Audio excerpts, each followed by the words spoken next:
The Indians loved a rainy night, at least last night, taking a rain-shortened 3-1 victory to make it 18 straight wins over the Rays here in Cleveland. Trevor Crow continued swinging a hot bat, and Fausto Carmona was once again fantastic.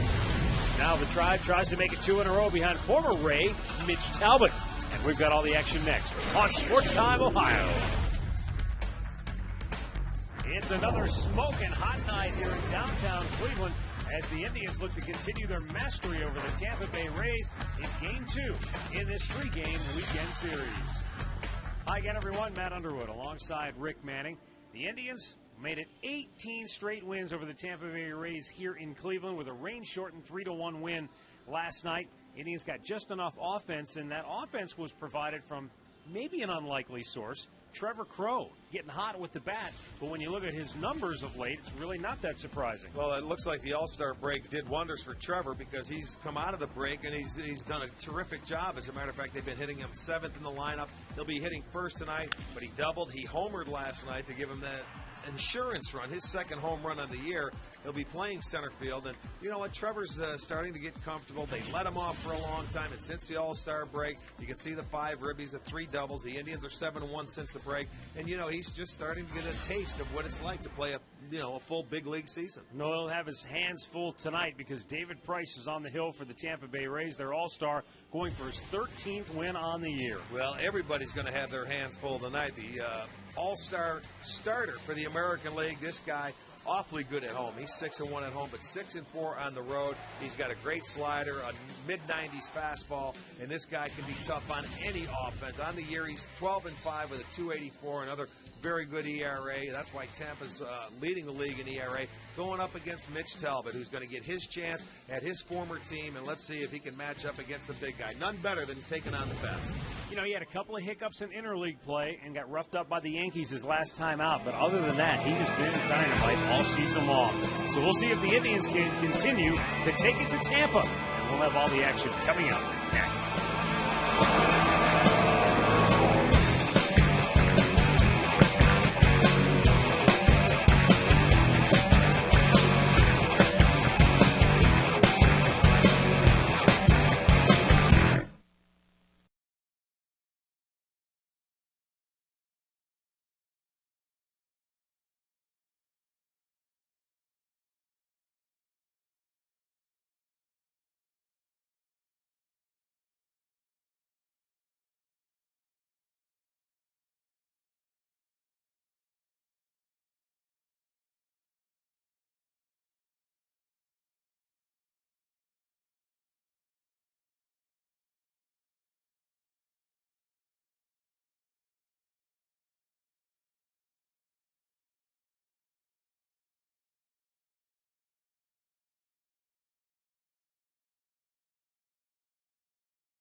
Rays, Game 2 in this 3-game weekend series here at Progressive Field as the Indians look to keep the heat on Tampa. Tribe 41-55 now on the year. Tampa 57-38. They're 4 games back, actually 3.5 now that New York's lost earlier already today. 3.5 games off the pace for Tampa in the AL East. Mitch Talbot making his warm-up tosses. The Tampa lineup is brought to you by Mercedes-Benz. Experience truly great engineering today at your authorized dealer. Ben Zobrist, the leadoff man, followed by Carl Crawford. Look at those numbers he's put up this year. Then you've got Evan Longoria hitting third, Carlos Pena, Matt Joyce, Sean Rodriguez in the middle, B.J. Upton, Former Indian Kelly Shoppick will catch and bat 8th, and Jason Bartlett is hitting 9th. Well, tonight's starting pitcher brought to you by the Great Lakes Team Shop in Menor. It's Mitch Talbot getting his first start against his former team in the 19th this year. He has an 8-8 record, a 389 earned run average. And Mitch coming off a no decision in his last start against the Detroit Tigers. He went 5 innings, 6 hits, 1 run. He did strike out 4 and walk 2.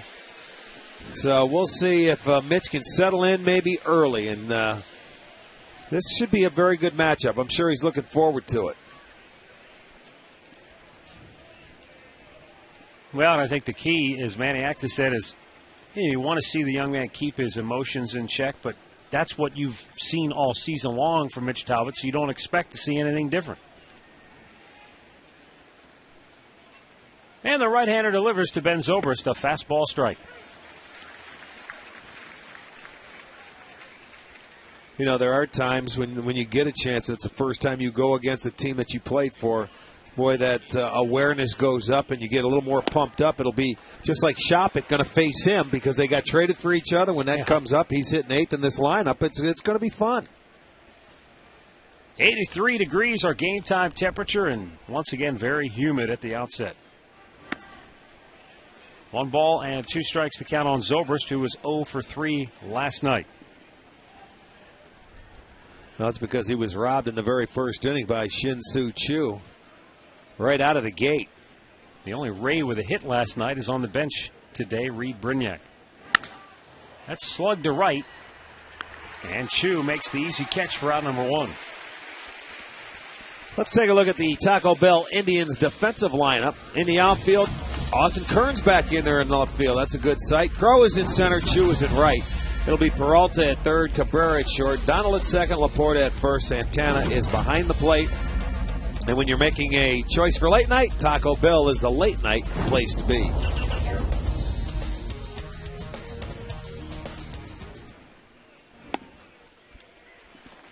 Carl Crawford, 0 for 3 last night, takes a strike.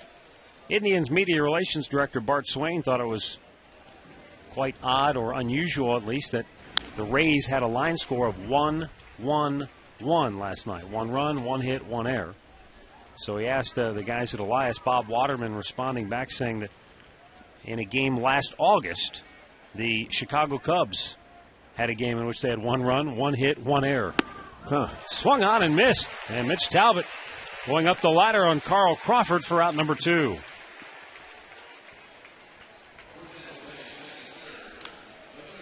The umpires tonight, Mike Everett will call the balls and strikes. Adrian Johnson at first, Mike Malinsky at second, Andy Fletcher down at third. Everett serving as the crew chief in the absence of Tim McClellan. You know, speaking of Bart, I didn't see him today. Not in his usual perch over there. I don't think so. He was wondering that from, I think, afar. Maybe he was here early, worked the day shift, and then gives way to the second shift. Yeah, he did. He left last night after he won the pool. Oh, my. The 0-1 pitch is fouled out of play. Which was today after we left. It was the early shift. Go on, take the money and run. Steve Miller. Third straight 0-2 count from Mitch Talbot. You like that? A little bit off the plate. That's only the second ball he's thrown in this inning. 8 strikes for Mitch Talbot out of the 10 pitches he's thrown.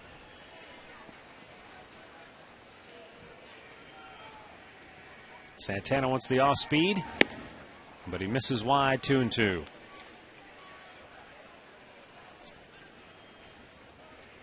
In 5 starts after an Indians win this year, Mitch Talbot's 2-1 with a 2.08 earned run average. And the Indians have won 4 of those 5 starts. Swung on and missed. Tighten it up that time with the off-speed pitch. And Mitch Talbot sets him down 1-2-3 with a pair of strikeouts. Now Shin-Soo Choo and the bats come to life when we come back.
Fausto Carmona taking care of Carlos Santana. Look at Santana. All right, the Indians starting lineup is always presented by Progressive Insurance, proud to be the official auto insurance provider of the Cleveland Indians. Crow, Cabrera, and Chu, Santana, Peralta, and Kearns. Good to see Austin back in the lineup tonight, batting sixth. Then it's Matt Laporta, Shelley Duncan DHing as Travis Hafner's out of the lineup, and Jason Donald really heating up with the bat, batting ninth. All right, David Price, 24-year-old left-hander on the hill today, making start number 19, the All-Star Game starter. He is 12-5 on the year, 284. That's fourth best in the league as far as the ERA goes. He beat Cleveland earlier this year, May 18th. He went 6 innings, gave up 4 hits.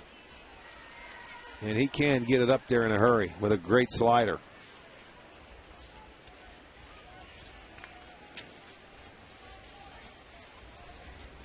Trevor Crow, 2 for 3 last night with a double and a homer.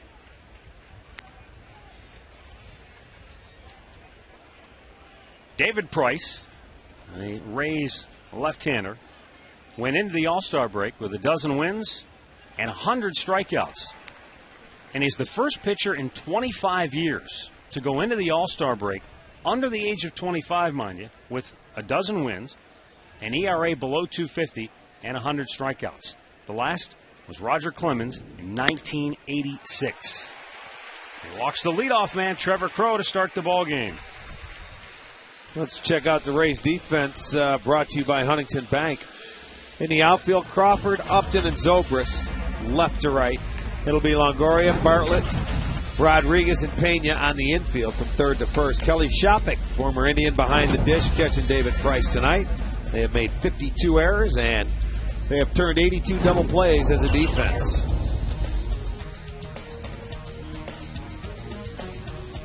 As Dribble Cabrera, 3 for 4 last night with a double, stands in. I don't know your thoughts, but in this day and age of sort of inflated numbers at times, and you're not sure historical context, how you view some of the performances, that note there to me really stood out for David Price. Well, you know what? He started last year. The second half of last year, he led the Rays staff with 7 wins since the All-Star break. So it's almost like he started to get a little confidence. I mean, he was the number 1 pick in 2007 June draft overall. So a lot of expectations put on this guy. And when they were in the World Series that year, he came out of the bullpen. You know, and eventually you knew he was going to be a starter. And I think the light just went off, and the sky's the limit for this guy. I think there's a particular game that I can point to further illustrate your point. As the 0-2 pitch on its way to Cabrera. And he struck him out, blew him away with 3 pitches, 1 down. Last year, in a game against the Indians on May the 25th, and that turned out to be that crazy game where the Indians were down 10-9 and came all the way back to win at 11-10. But David Price was the starter. And in that game, he went 3 1/3 innings. He only gave up 2 runs. It was a 2-run homer by Ryan Garco before he was lifted. But he had thrown 100 pitches and only 57 for strikes in 3 1/3 innings. Well, and that's probably one of those games where along the way it dawned on him, I've got to throw more strikes. And so often with a young pitcher, it takes a while to figure out, got to attack more, get ahead early in the count. And once he started doing that, boy, he's been a different guy. Chu laces it down into the left field corner. Crow flying around second into third. He's going to be waved home. Steve Smith windmilling him toward the dish. Bartlett's throw, not in time. Boy, and a heads-up Chu goes to third base. What a nicely executed play right there. Shin-Soo Choo with his 15th double of the year, his 45th run batted in.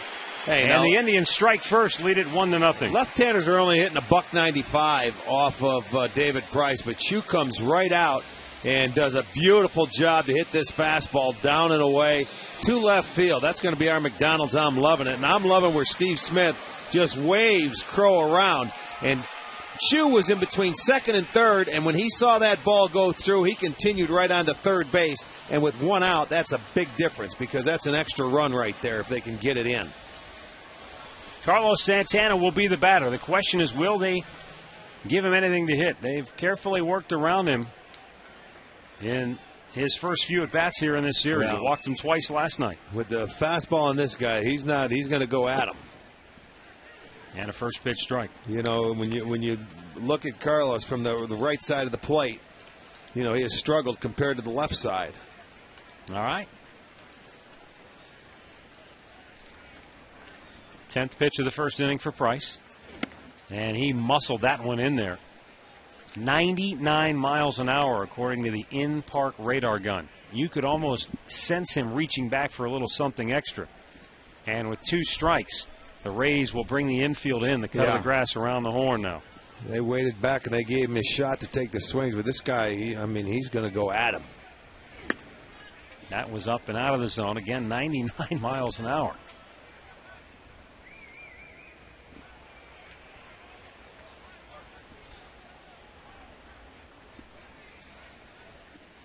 Chu, the runner at third with 1 out. Missed outside with it.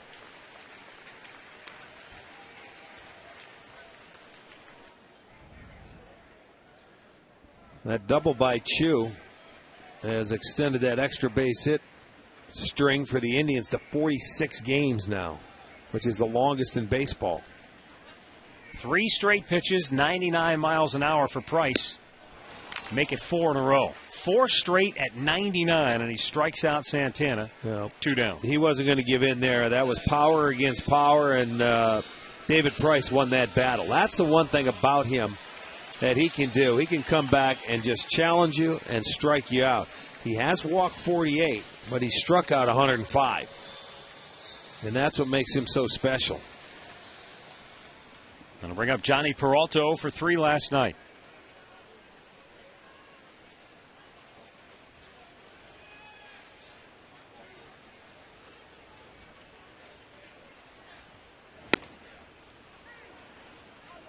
Indians hitting coach John Nunnally expected David Price to use his fastball primarily and just almost show the breaking ball at times. When you've got that good of a fastball, there's really not much reason to mess around with anything else. Well, you know, when somebody's having a good swing at you or you can see he may be on you, then you want to back him off a little bit. But that first time through the lineup, he could basically go fastballs, move him in and out, and shouldn't have too much of a problem.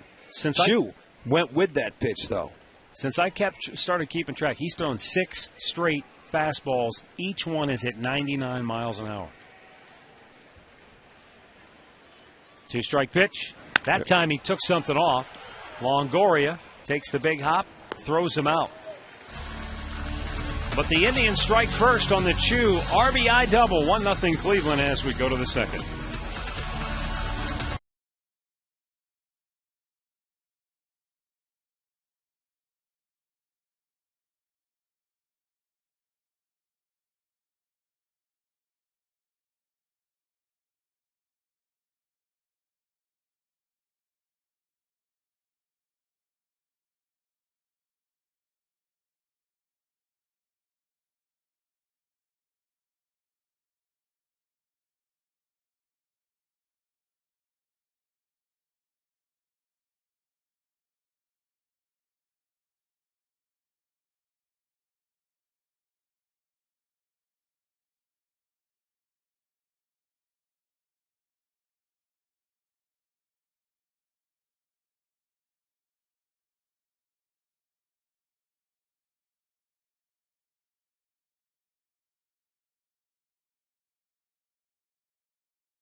Subway, play hard, eat fresh. By Continental Airlines, work hard, fly right. And by your Northern Ohio Toyota dealers.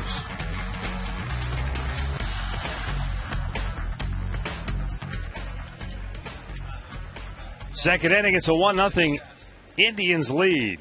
Carlos Pena, Matt Joyce, Sean Rodriguez to bat for the Rays. And Mitch Talbot will go to work with Pena at the plate, and the Indians shifting 3 on the right side for the Rays left-handed hitter.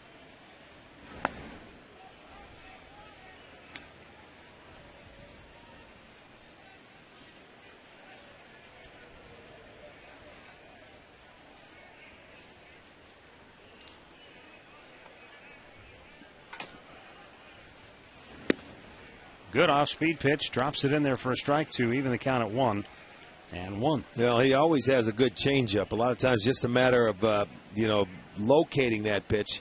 It always seems to be pretty good against the left-handers. He ended last inning striking out Longoria on that changeup. Foul tipped it, and the count of ball and 2 strikes.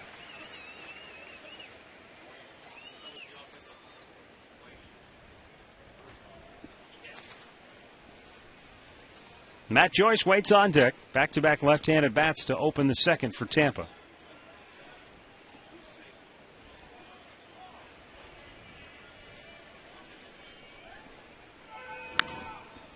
Popped out of play.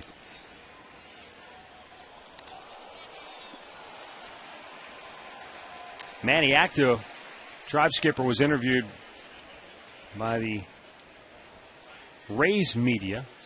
And they were asking him specifically about Mitch Talbot, and he said, quote, "We actually didn't know what we were getting when the Indians acquired Talbot for Shopik.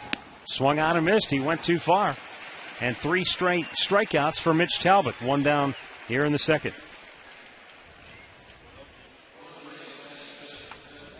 Yeah, and here you can see where they has him out in front. That changeup going down. Great location. That ball goes out of the strike zone. Pena can't hold up. Thinking it's a fastball, cannot check his swing. Well, you remember back at spring training when we didn't know anything about him, but all of a sudden he's in the mix, and it wasn't for the number 5 spot. He had won the number 4 spot. And then they were looking at other guys for that number 5 hole pitcher coming out of spring training. Well, that's the one thing Manny Acta said in this interview. He said, "We knew for sure that he was going to be on our club, but we weren't sure if he was going to be in the rotation or if he was going to work out of the bullpen." Well, I'll tell you what, that door opened, he walked right on through it. Not to look back. What a trade that turned out to be for the Rays, though, getting both Mitch Talbot and Ben Zobrist from the Astros for Aubrey Huff back in 2006. Swung on and missed. 1 ball and 2 strikes. It took Zobrist a little while to come into his zone, but boy, he had a career year last year. And there's another very good changeup right there.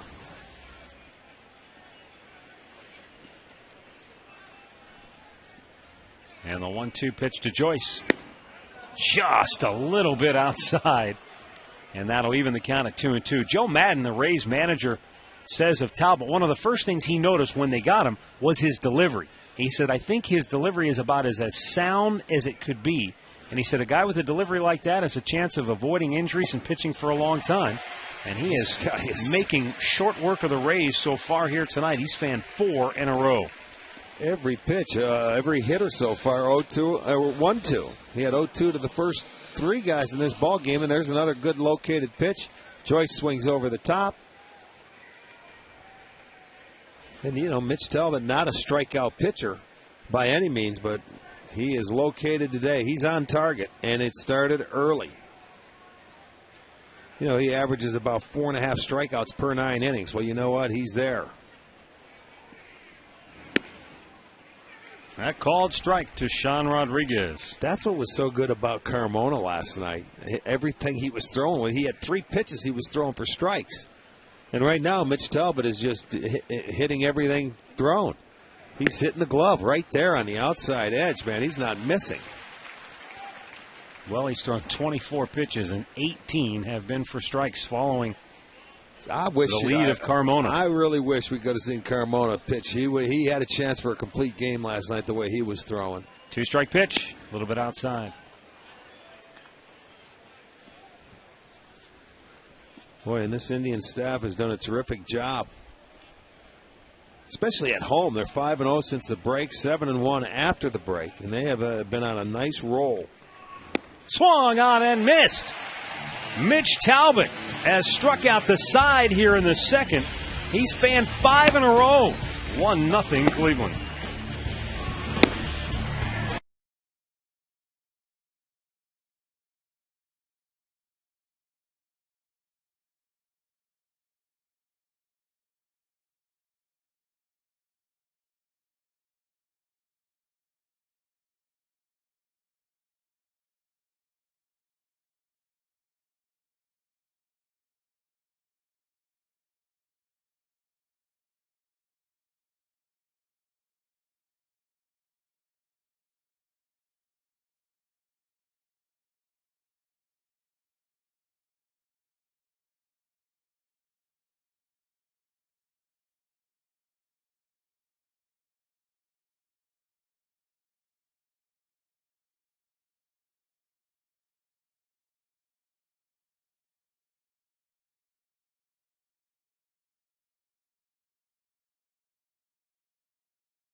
As we head to the bottom of the second inning here at Progressive Field in downtown Cleveland. Rays left-hander David Price in the first inning made 16 pitches.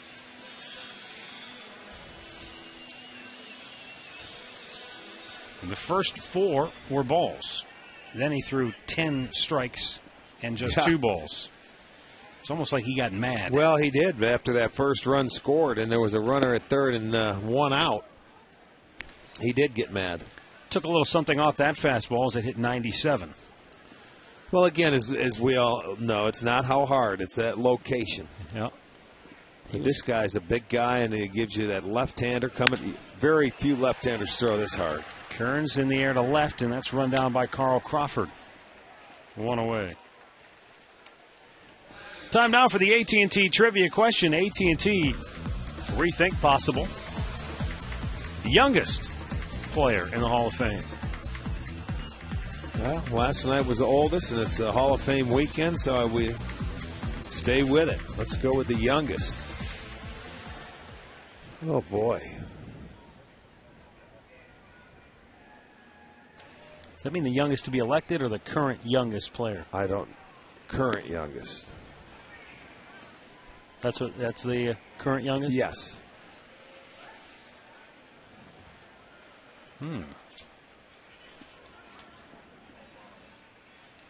Might be Cal Ripken?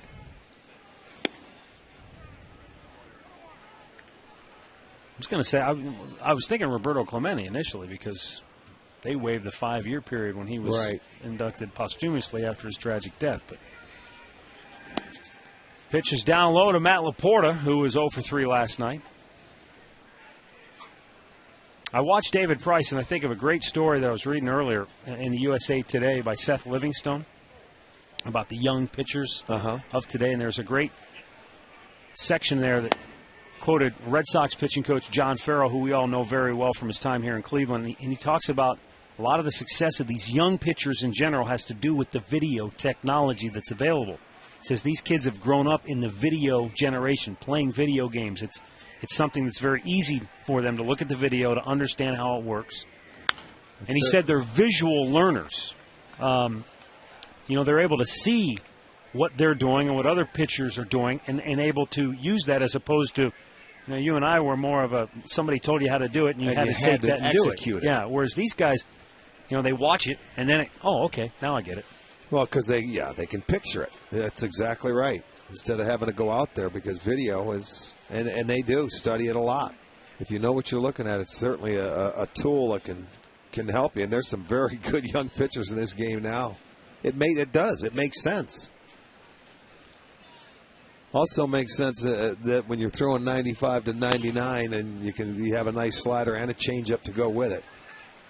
This kid's talented. At the end of the day, nothing beats talent. I mean, that's whether it's God-given, whether it's But you can maximize cultivated. that talent. Right. Exactly right. You can make the most out of everything you have. Laporta lays off, draws the walk, and a one-out base runner here in the second. Time now for our Subway Fresh Face of the game. And for that, we look at Genmar Gomez, who got the start last night against Pawtucket. Look at that. 8 innings, 1 run, 6 hits, struck out 7. So just maybe. No walks. That's what you like. Just maybe the light went on for Genmar Gomez in his start here in Cleveland in the big league. Subway, play hard, eat fresh. Didn't Tim Belcher say, well, now he can finally realize if you go out and throw strikes, this was in a big league game that he went out and pitched, and he pitched very well. He'll take that back down to the minor leagues with him and believe that he can do it. Shelley Duncan rips it deep to left field. Crawford watching it go. Oh, and it's gone. Up above the fence, hit the railing, which is indeed a 2-run homer for Shelley Duncan. His 6th dinger of the year. RBIs number 16 and 17. And it's 3-0 Cleveland. Boy, this kid just finds a way to come up and put the bat on the ball. And that's a big hit right there because you come right back and get 2 runs with 1 swing of the bat. And I mean, he left him a fastball. He gave him a little swinging room, and Duncan, he never gets cheated, folks. And he caught this ball, hits it up into the seats. It comes back as you see it hit the railing above. That's the 10th home run given up by Price, all to right-handed batters. Man, Jason Donald takes a strike. So 3-0 Indians here in the second inning. Donald a little late. And that 98-mile-an-hour fastball. How about Shelley Duncan? 26 hits. 17 runs batted in. Well, right from the get-go, when he first got called up, he started. Donald has gone quickly on 3 pitches. So for David Price, there are times here in the early going where he looks unhittable. But he's already given up 3 runs. Our great clip of the game, looking back to last night, Trevor Crowe. What a ball game he had. The double, the homer, pushing the Indians to the 3-1 victory. Yeah, relax, you're at Great Clips. Well, you know, you talk about it that he's looked dominant, but the 2 walks that he has made today have come around to score. It was Crowe back in the first inning. He scored on Chu's double, and then Laporta battled him for a walk, and then he scored on the home run. So they've taken advantage of that free pass.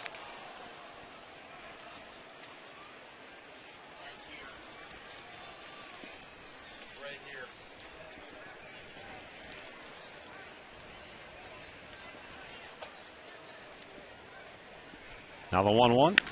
And Crowe in the air center field. Back goes Upton. Now into the back pedal to pull it down when the inning is over. But Shelley Duncan, liftoff here in the second. And the Indians are on top 3-0.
in the game and see our Miller taste greatness moment.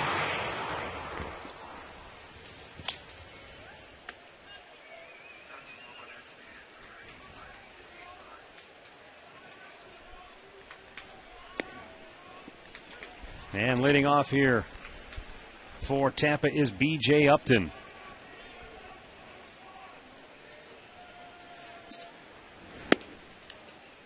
One ball, one strike.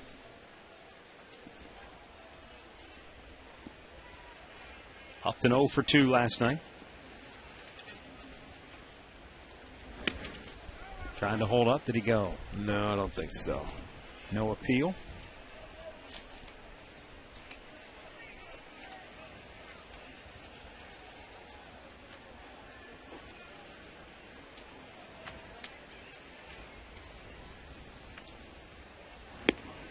Called strike, evens the count, 2-2.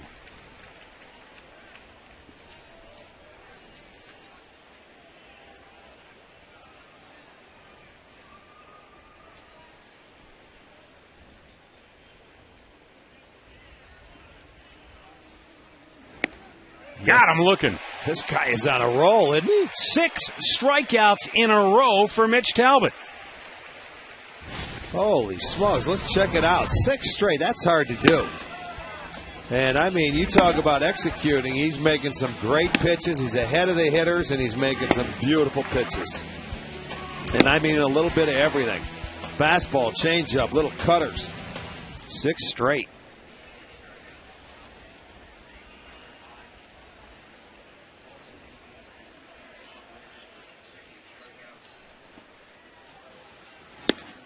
Swung on and missed by Kelly Shopik, who steps in.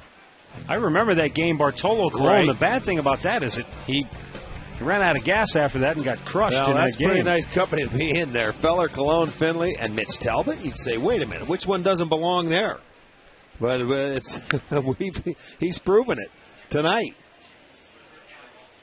That is also a career high. You think?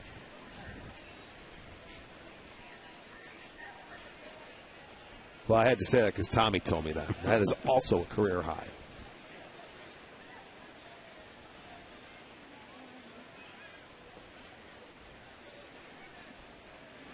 Shopik cuts and misses, and the count is 1-2. And we know Chopper's got one thing in mind here, and that's to take him deep, because this is the 2 that were traded for. Shopik going down to Tampa, Talbot coming to Cleveland. He was hurt when they came. When we saw them the first time, when we were down in Tampa. Yeah, the surgery, correct. He's going to get a slider. Now the 1-2 lays off. He has a good slider tonight, and when Mitch Talbot has a good slider, then the righties can be in trouble.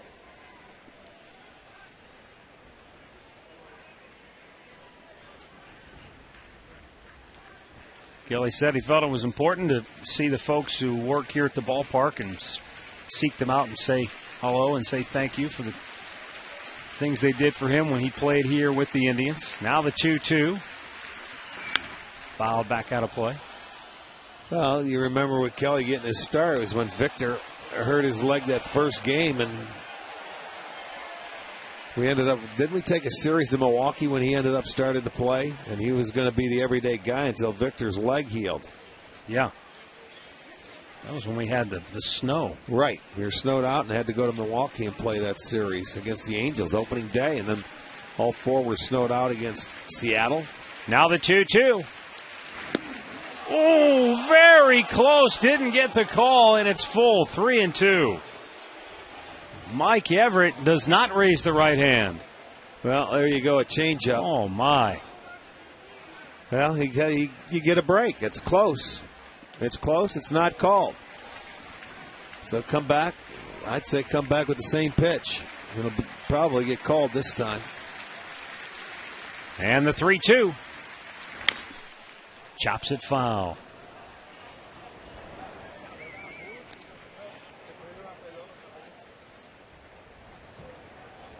Andy Marte flips it up. Fausto Carmona grabs it. Kelly Shopik, 3 balls, 2 strikes. Mitch Talbot trying to etch his name into the Indians record book all by himself. Could have been there. The 3-2. Ground ball to short. As Dribble Cabrera will throw him out. 2 down, and Mitch Talbot, with 6 consecutive strikeouts, will have to share the record with some pretty good company. Well, you can go back and look at that 2-2 pitch. That was not called, and he could have been solo. Well, so what else is new? That's the story of baseball this year, unfortunately, in a lot of ways. That's exactly right. And I'm not saying it was. It's just that's how close it is. Game of inches. Oh, it was. Okay. Come on. Seriously? Well, it wasn't. Jason Bartlett swung on and missed.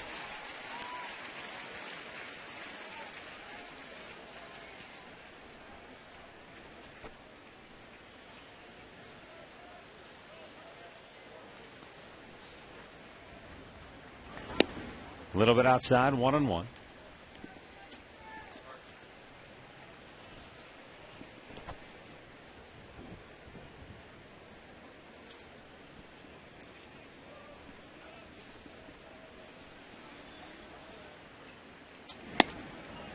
Caught the outside corner. 1-2 the count. 94-mile-an-hour fastball from Mitch Talbot. Only 2 balls have been put in play so far. Yeah, well, they have 11 swings and misses to this point, and that's a lot for you're just in the 3rd inning. First time to the lineup. That's yanked to left and a base hit.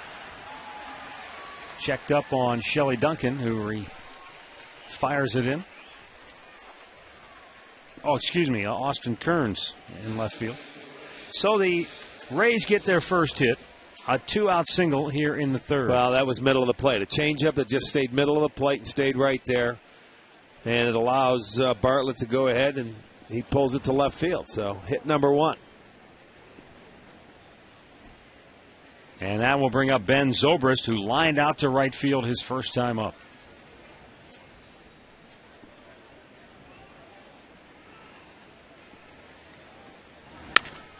Ground ball to second. Donald fields it cleanly, and that'll take care of the Rays here in the 3rd. It's Cleveland 3, Tampa nothing.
On Cleveland, and the Indians with a 3-0 lead over the Rays as we go to the bottom of the 3rd. And it will be Asdrubal Cabrera, Shin Soo Choo, and Carlos Santana to face left-hander David Price. Matt Underwood, Rick Manning with you here at the ballpark tonight, joined now by the host of Chuck's Last Call, the one and only Chuck Galletti, who's going to take over the bleachers, as I understand it, next week when the Yankees are in town. Which game is this? It's going to be Monday night. Okay. A lot of fun. It's a bleacher bash. People have been calling up all year. They want to have a party in the bleachers.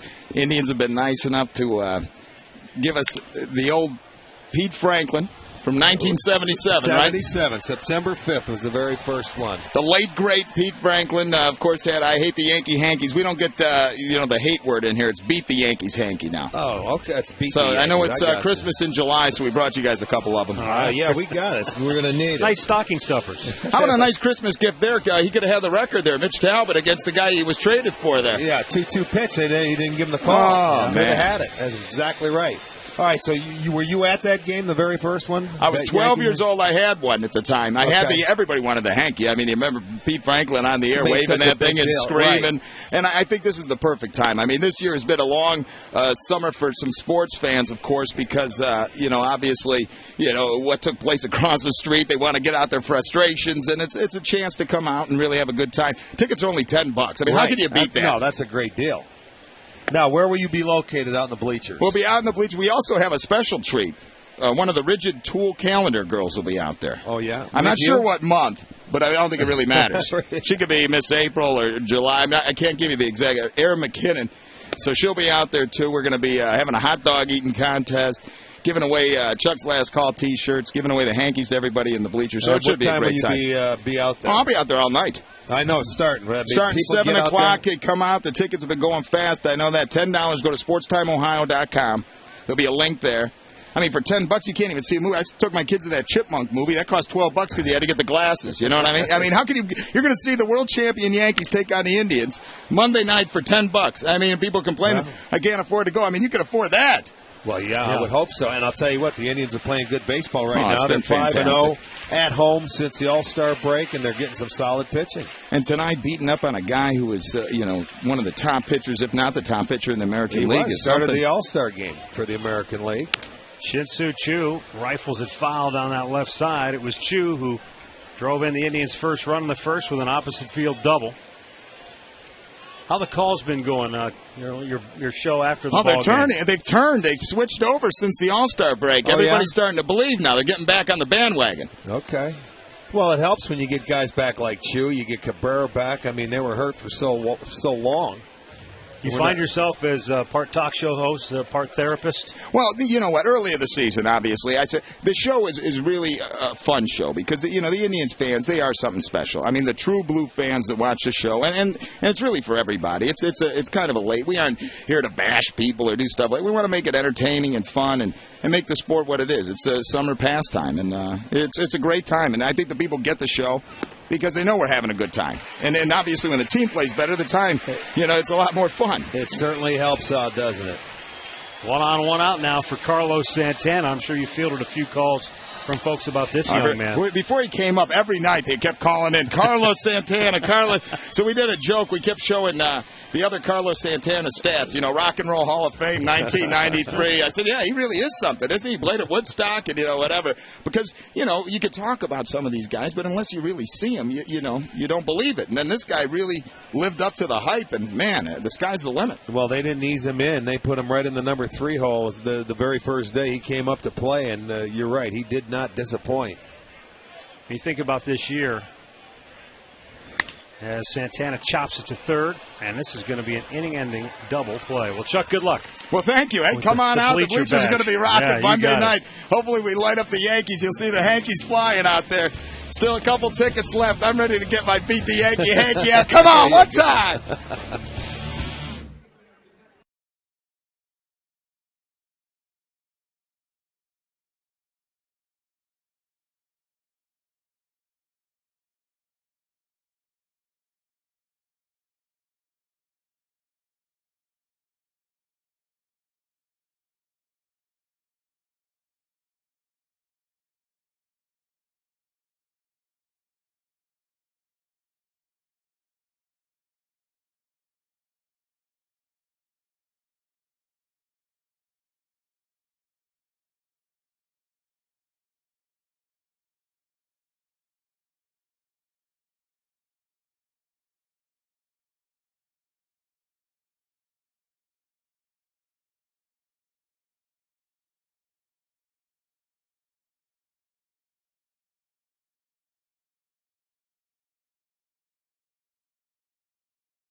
Fourth inning here at Progressive Field.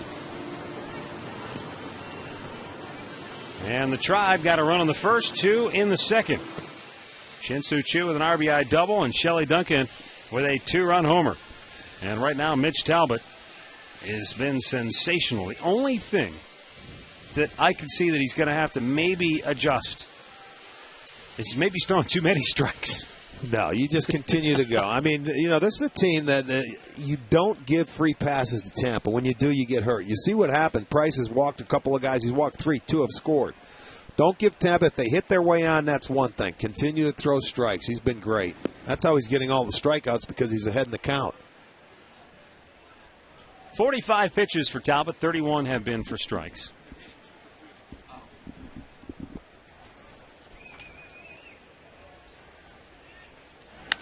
Fouled out of play.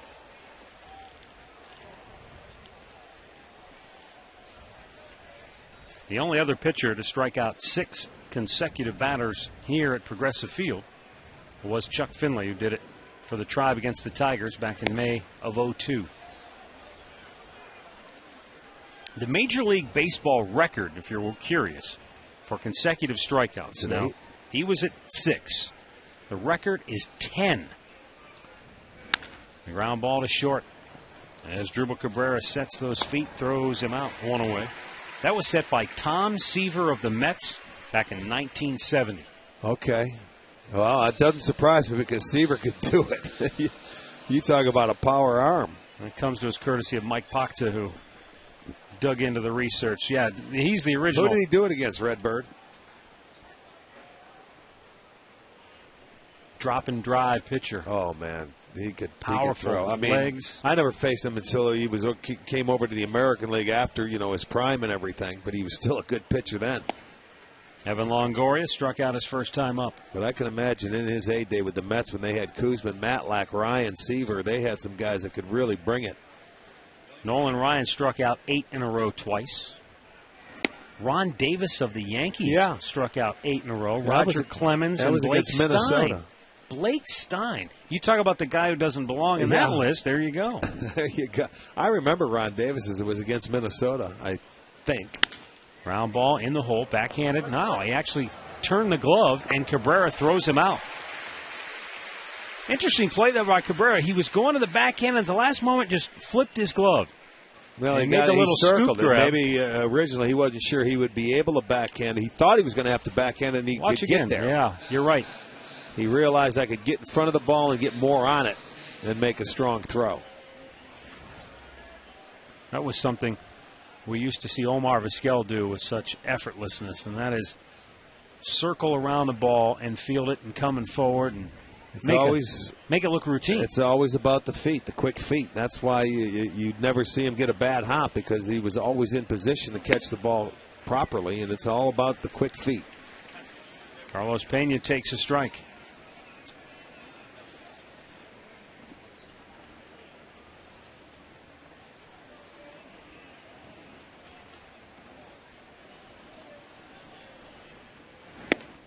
Tried to hold up, couldn't do it. 0-2.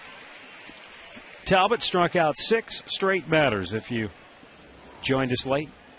The last 2 in the first, struck out the side in the second, struck out the first hitter in the third, had Kelly Shopik struck out also in the third, which would have been a new Indians franchise record, but did not get the call on a close pitch, and Shopik wound up with a ground out to short.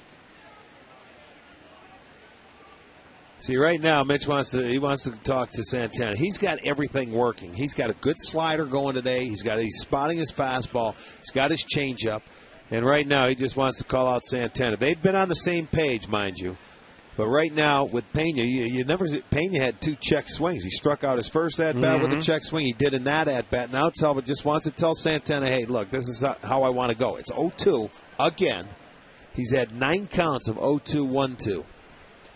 That's how you get strikeouts. And he's on target today, so they didn't even put down a sign. That's just to back him off. Ran it in off the plate, indeed. See, I think he just wanted to say, hey, I just want to back him off the plate and maybe want to get him out with another changeup. That was the show fastball. Fastball in, fastball away. And the 1-2. a little bit outside. And that was the sinking fastball, a little two-seamer.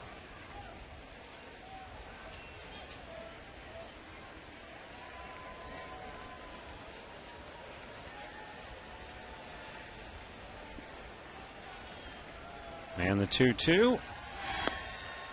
There's the changeup, so it's 0-2 to 3-2.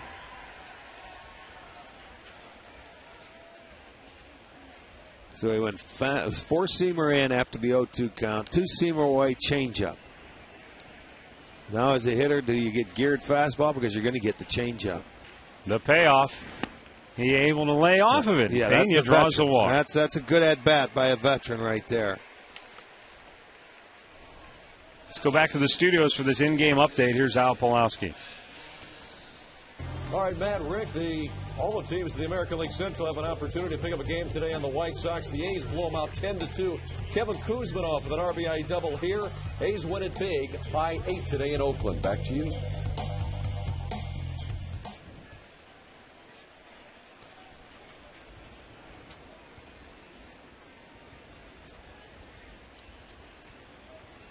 All right, thanks, Al. Here is Matt Joyce, struck out his first time up. Looks at a ball outside.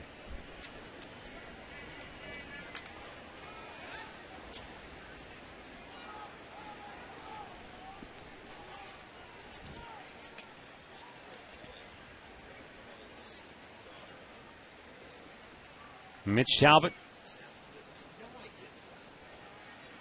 lets it fly, and that did catch the outside corner. Evens the count at 1-1. Matt Joyce hitting just .214. 12 hits, 12 hits, 56 at bats. He's walked 15 times.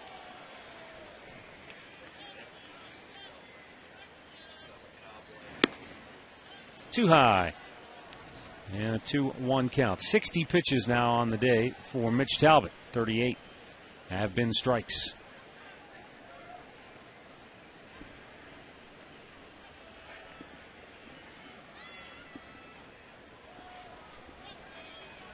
Laporta holds Pena at first. Broke his bat, and it's going to go foul. Yeah, he's got to get a new piece of lumber. That'll give me time to send out some birthday wishes. Skylar Kelly of Brunswick is turning 1 today. We have another 1-year-old, Matty. That's Kelly's daughter, who is with the STO. And Sheldon Hurd of Bay Village turning 56. Happy birthday. Jim Haynes of Newark is 67. And Ron Fiscanen is 77 from LaGrange. And Stella is her birthday in another couple of days. Happy birthday to you all. Runner at first, 2 down. A 2-ball, 2-strike count on Matt Joyce. And the count is full. Congratulations to Mike Krieger and Jenna Doran. They got married today. We were going to wish them good luck on their nuptials last night, but it's cut short. We got rained out and never got around to it. Well, we did, but it fell in a puddle. So hope everything went off without a hitch today. Runner goes, payoff pitch hit high in the air. Shallow left center. Austin Kearns jogging in. He's there, and the inning is over. No runs, no hits, 1 man left aboard. We go to the bottom of the 4th. It's 3-0 Cleveland.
Bottom of the fourth, Johnny Peralta, Austin Kearns, and Matt Laporta due up for the Tribe.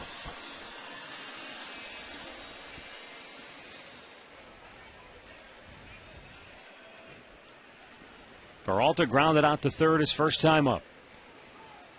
David Price starts him off with an off-speed pitch, and it's a strike.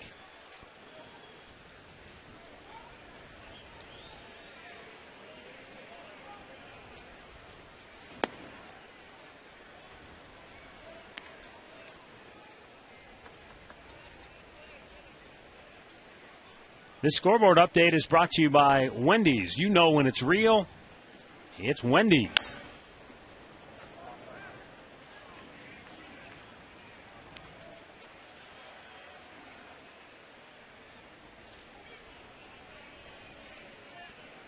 He'll go home happy. A little souvenir. Price takes a deep breath, and the 1-2 pitch is spoiled by Peralta. Price in his last start came against the New York Yankees on this road trip. It was a loss. He went 5 innings, gave up 7 hits and 7 runs. He did walk forward, struck out 3. He was matched up against Andy Pettit. They got beat 9-5. But Tampa going home for their longest homestand of the year for 11 games when they leave here tomorrow.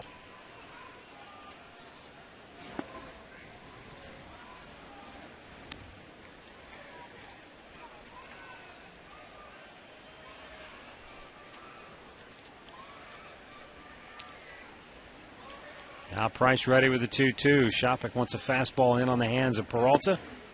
Came in off the plate. These guys have worked them pretty darn good going through this lineup now for the second time.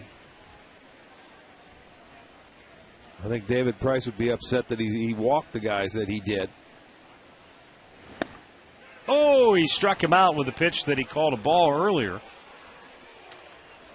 when Mitch Talbot was trying to put himself in the record books. That's the 4th strikeout for David Price. Well, he's sitting away, and you know what? It's the exact same pitch. You're absolutely right. That one gets called. Look at Peralta. He couldn't believe it. He lets out a little sigh. And Johnny, he's not one to say much.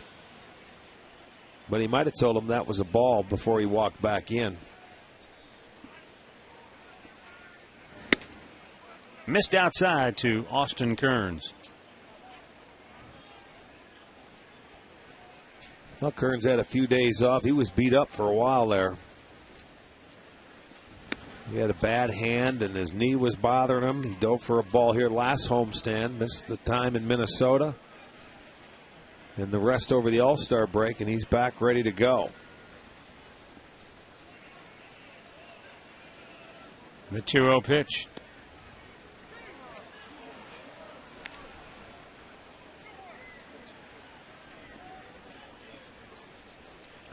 Austin Kearns looking at Mike Everett saying, seriously? Now the 2-1. Threw it by him with that good heater. 97 miles an hour with that fastball for David Price.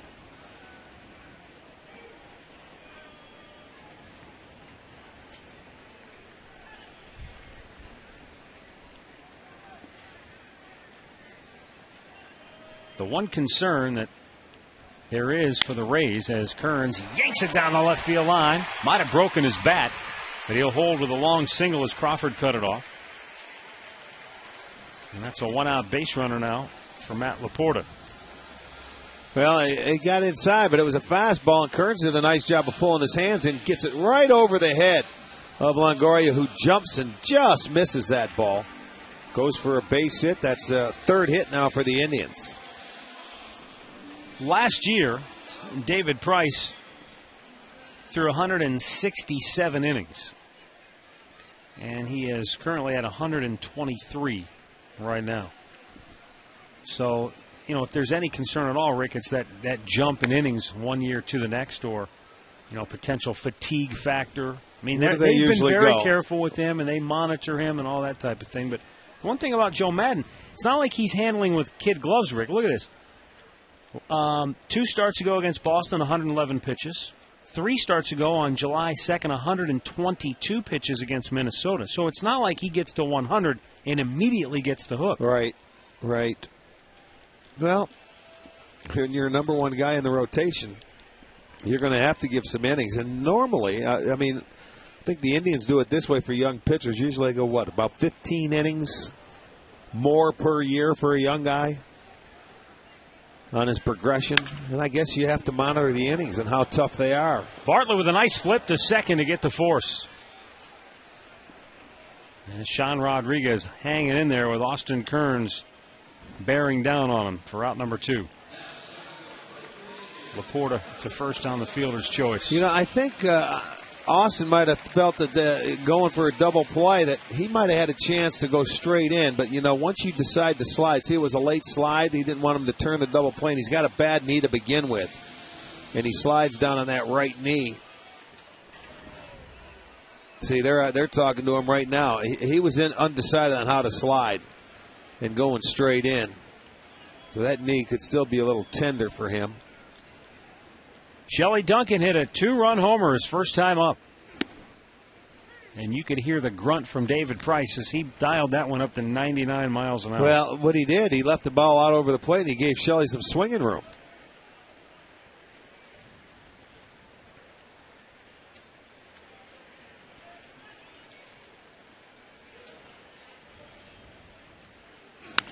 Fouled back out of play. Here's the home run hit by Duncan. Watch the location here.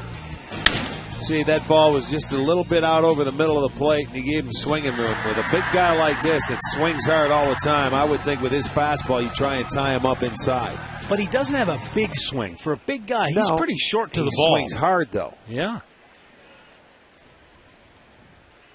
For me, it's that down and in spot for him. Lights it off, back over the That's screen. good. You can get a piece of to keep it alive. Check it out from the side, the swing. You see, that to me, he's got that bat down. I would try and tie him up inside. I wouldn't give him much swinging room. He's got the slider he can go down and in, or he's got that fastball. Like that. That was and down he held and up.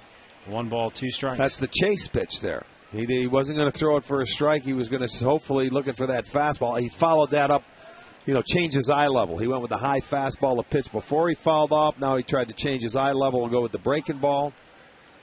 See if we go fastball in here.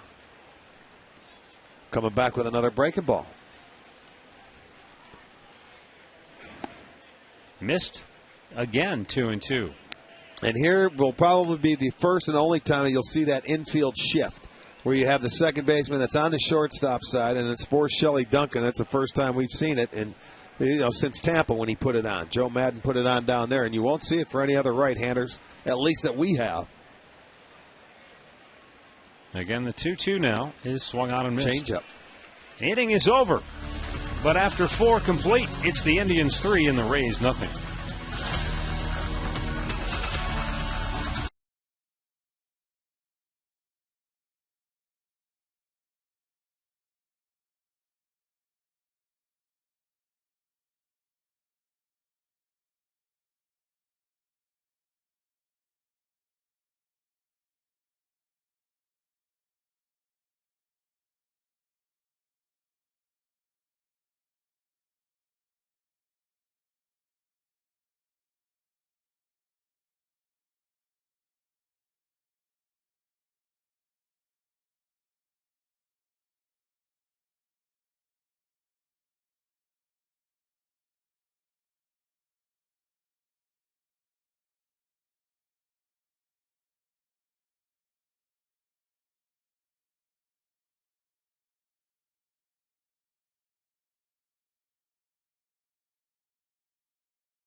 New real fruit smoothies are now available in wild berry and strawberry banana flavors. By KeyBank. Stop in and start a conversation and unlock your possibilities. And by Panini's, now open in Chagrin Falls, Solon, and Brunswick. Visit paninisgrill.com.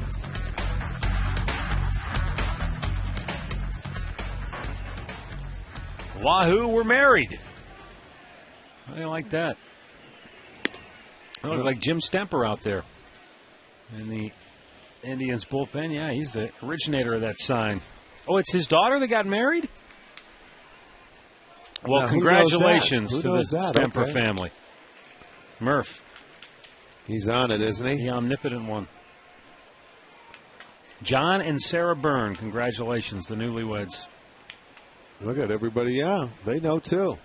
I still remember Jim being dressed up in a tuxedo at one of the World Series games. Or maybe that was opening day.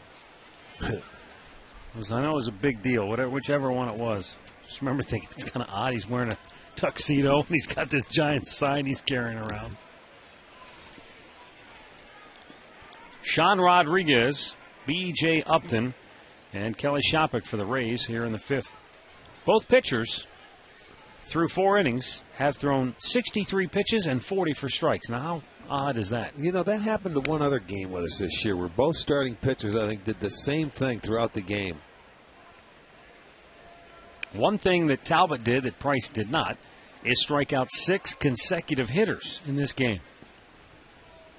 That tied the Indians' franchise record, and now he has his 7th of the ball game. You used to talk about spotting the fastball. There it is, baby. Look at, he's asking about it, and I'll tell you, it's a good pitch. It's at the knees. It's right there on the corner. Santana doesn't have to move. It's just like playing catch. Great pitch. Rodriguez can't believe it. But these two pitches, when you're consistently around that plate like that, you got to give it to them. Well, there's hitting coach Derek Shelton. He's shaking his head, and you know what? They are good pitches.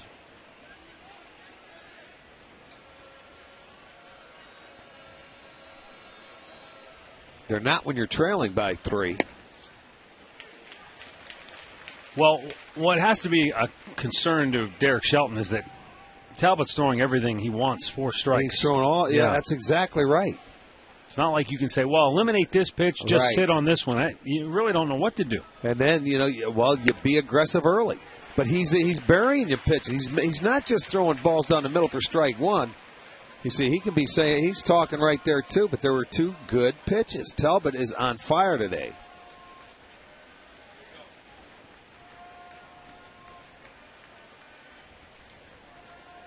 And Mitch Talbot's 0-2 pitch. Fouled out of play. That's 11 0-2 and 1-2 counts, and most of them have been 0-2.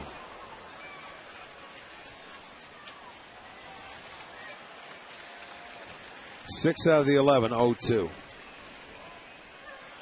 Boy, that's the ultimate pitching coach saying that you get strike 1 and get after it. Boy, he's been great at it. Now the 0-2. Right back to the screen. So if you're Tim Belcher on a night like this, you just pretty much stay away from Talbot. Well, Mitch this is as good as I've seen him. He's sharp with everything. This is great. Yeah. When you're a starting pitcher, this may happen out of you. Let's say you get 30, 32 starts. This may happen 10 times out of the course of the year where you go out there and you've got everything you've got for strikes. And you can pretty much command the baseball to both sides of the plate. That doesn't happen all the time. But it'll be interesting. His bullets. It'll be interesting to talk to him. I guarantee there's extra adrenaline going against Tampa. He may not say it, but boy, he came out and hasn't missed a beat from the first pitch. Missed outside with that one. 2-2. I mean, you talk about being focused and just concentrating on directing your energy to one batter or one pitch at a time. He has been great at it tonight.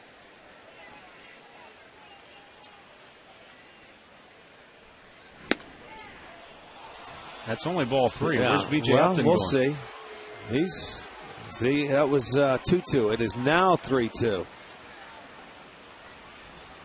Now the embarrassing thing will be if he strikes out. Not knowing the count. No laughing matter for Joe Madden and company. They've seen a little bit too much of this laissez-faire attitude from B.J. Upton at times. He's too talented. He's been benched for not running out balls, not giving max effort. Payoff pitch. Fouled away.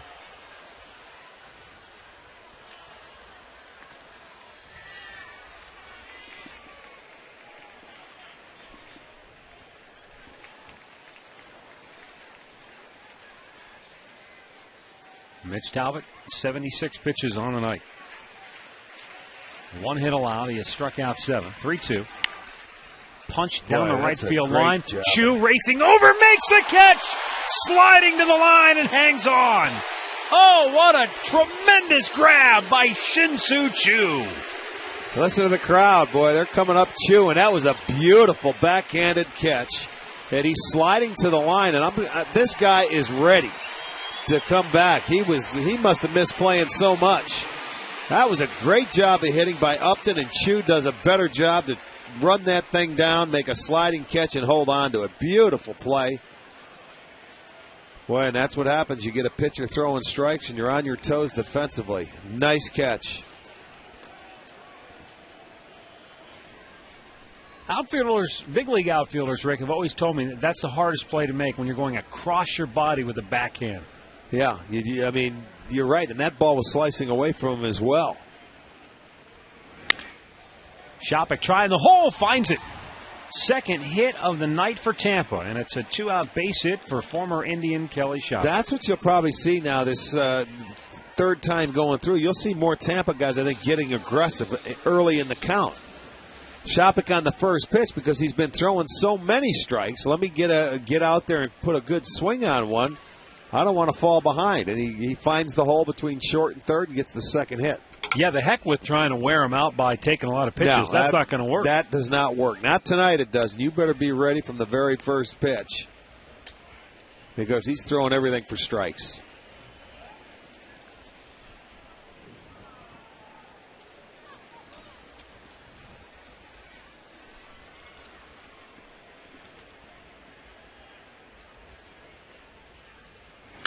See that? They're getting after it. That's what you have to do. I mean, when he's proven now. This is going to be the second time through the lineup right here with this guy. He's proven with all the 0-2, 1-2 counts. As a hitter, you say, forget about it. I'm getting after you early.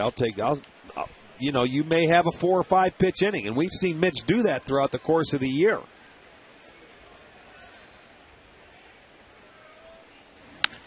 But look at that. He shoots it through the right side. And back-to-back hits for the first time tonight for Tampa. 2 on, 2 out. Top of the order now, Ben Zobrist. So it's 8 and 9 guys. Shopik got his hit, and Bartlett has the other 2. So there's the 3 hits. That's a pretty good job going the other way, finding that hole. He pulled that change up this first at-bat. This time he goes the other way. So here is Ben Zobrist. Interesting matchup here, as I mentioned before. Zobrist and Talbot both came from the Astros to the Tampa Bay Rays in exchange for Aubrey Huff back in 2006.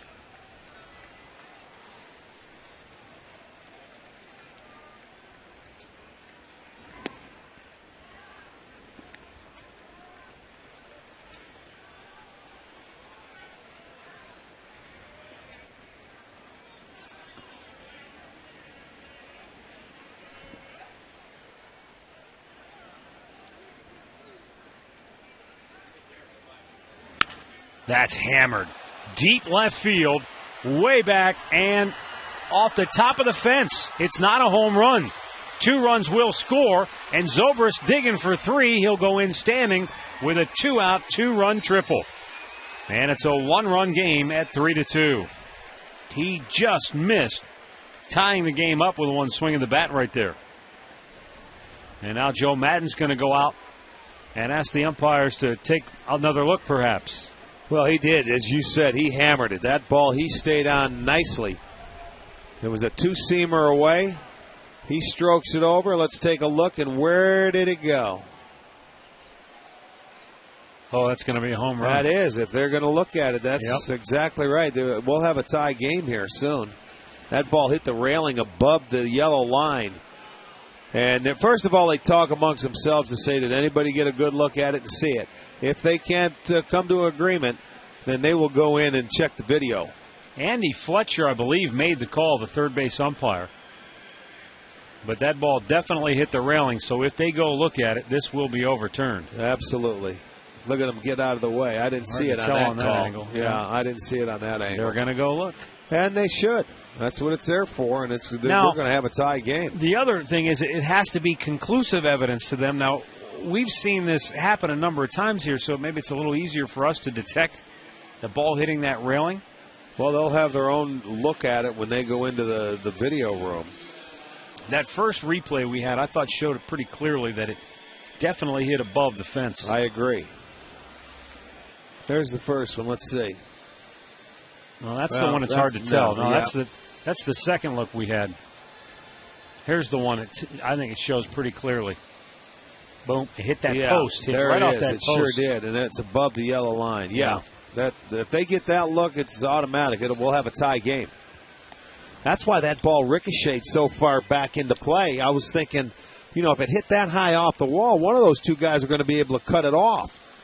But that thing really shot back to the infield, so that means it hit that metal post.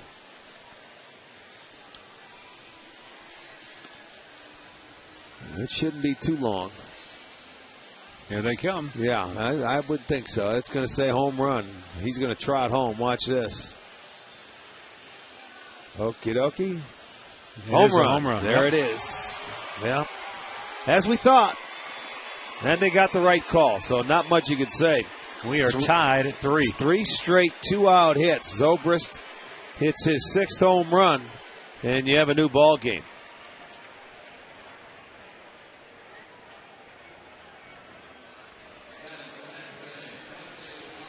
So we're back to even now. New ball game indeed. Carl Crawford with 2 outs will be the batter. He is 0 for 2 tonight.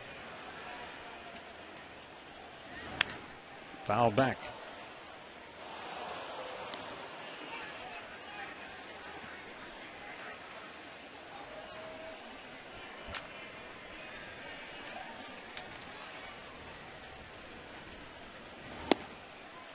Big swing and a miss. 0-2 the count.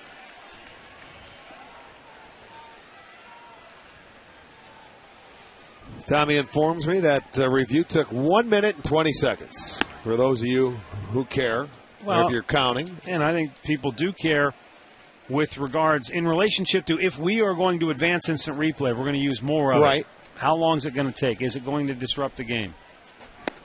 Well, on that one there, minute 20. So that wasn't bad at all. And you know what? If they get it done properly, the umps won't have to leave the field. As we say, if they get another man to their crew and you have them upstairs right here with a monitor, it would take less than that. Take about as long as it took for Mitch Talbot to strike out Carl Crawford. Inning over, but the Rays tie the game at 3, middle of the 5th.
Mitch Talbot was cruising along with a one-hit shutout through the first 4. He had struck out 6. Struck out 2 in the 5th, but that guy, Ben Zobrist, got him. 3 straight 2-out hits. Zobrist left the yard, and we're tied at 3. That was the first 2-out home run that Mitch Talbot has given up this year. And it's only the second home run allowed here at Progressive That's Field right. by the Indians in their last 15 home games. Now, that was a big one, a 3-runner. Yeah. That changes the complexion of the game. Well, sure it does. Gives David Price some new life as well. He was down 3-zip. Well, let's see how he responds to that. If he can come back out, they're going 9-1-2 on him. See if he can get that base runner. Try and get him the lead right back. It should pump new life into David Price.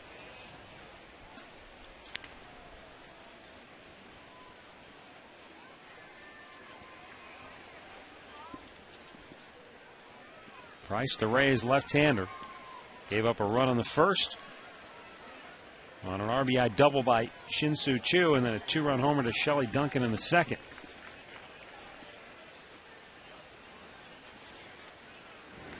Off speed, misses.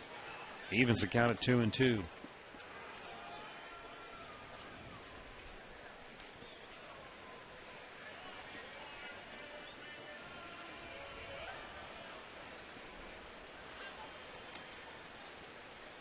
Now the 2-2 delivery. Back out of play. Boy, after last night's storms, we're actually looking out at pure blue skies out beyond center field.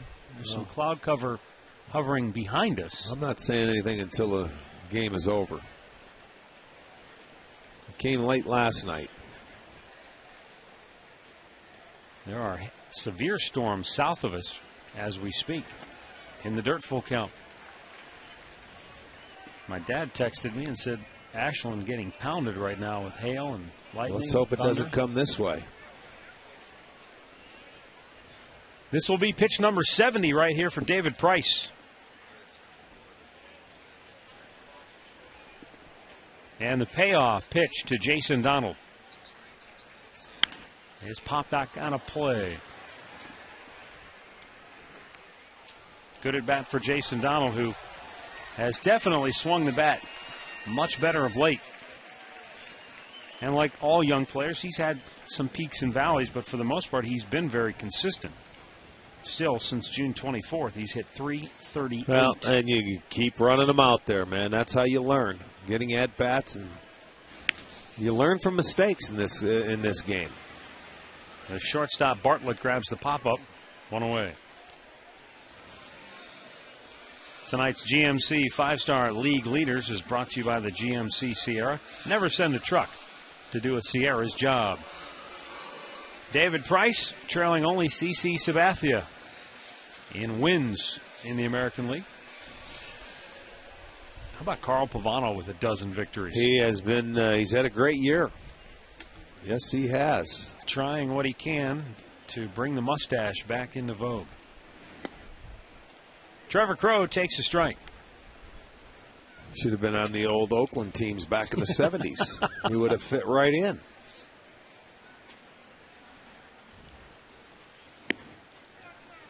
There are things that can definitely take hold. Like, remember the year everybody bleached their hair blonde? Yeah. Guys will all grow the playoff beards, you know. The mustache isn't quite taking hold like some of those other things. Well, some guys can grow them and some guys can't. You know, the guys that can, I mean, you're stuck. You're better off just shaving. Forget about it. And then the beard thing, that comes from hockey and Stanley Cup time. Yeah. You know, once you hit the playoffs, see you later. They look like ZZ Top. Fouled out of play. And you're right, there are some guys who grow a mustache and you can't picture them without it. Like Raleigh Fingers, for example. Right. You can't even imagine him without a mustache. Goose Gossage, speaking of closers. That big Fu Manchu. Uh-huh.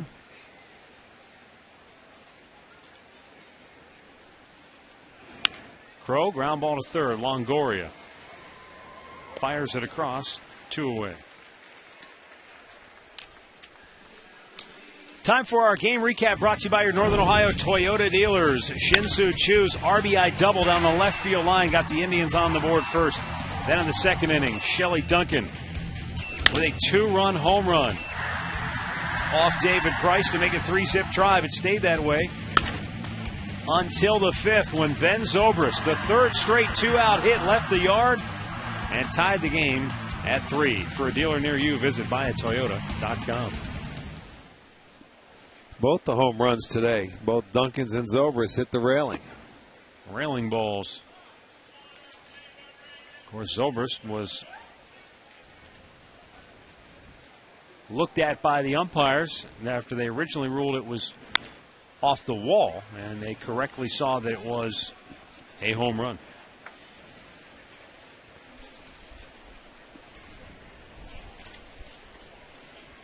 As Dribble Cabrera struck out, fouled out so far tonight.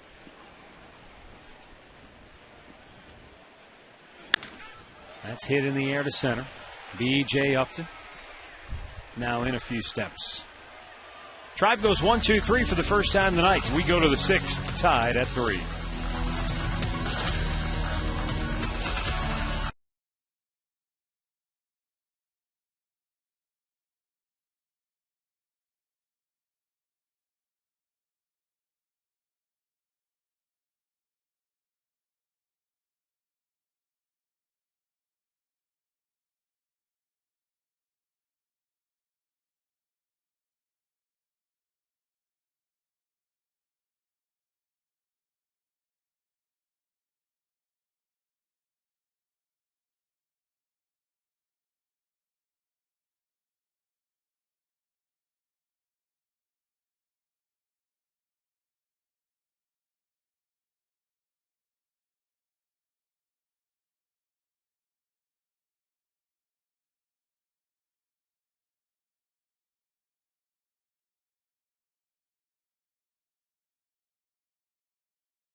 Toasted chips, 2 for $3.98 at any Northeast Ohio Mark's location.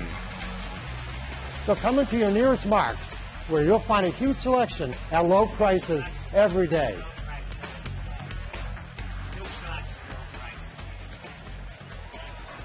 Three, our score as we go to the 6th inning.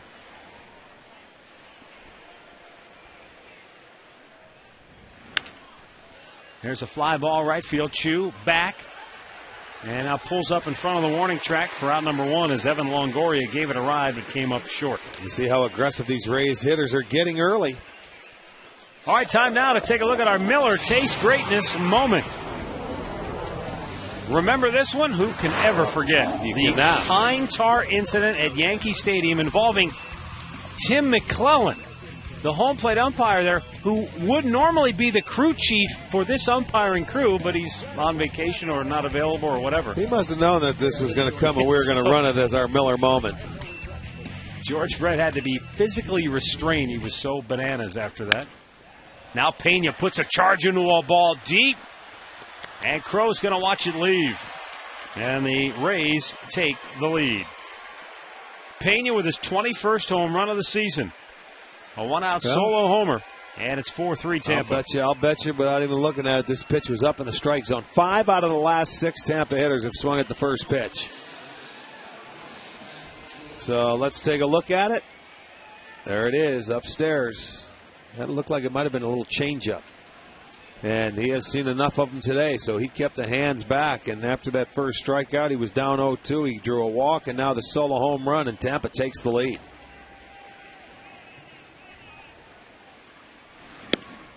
inside to Matt Joyce, who is 0 for 2 tonight.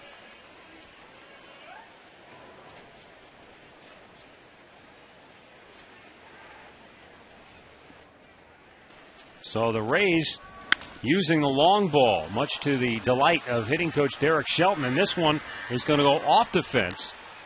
And now into second base, sliding with a double is Matt Joyce. They are teeing off on Mitch Talbot here in the 6th. Talbot, who was unhittable through the first 4, giving up just 1 base hit, has given up 4 runs now in the last inning and a third. The left-handers are starting to take Talbot the other way. Indians bullpen starting to get busy. Yeah, well, they're staying aggressive. They're going early in the count. In the last 14 pitches, Tampa's 5 hits. So you can tell those guys, it was Shopik first pitch, Bartlett first pitch.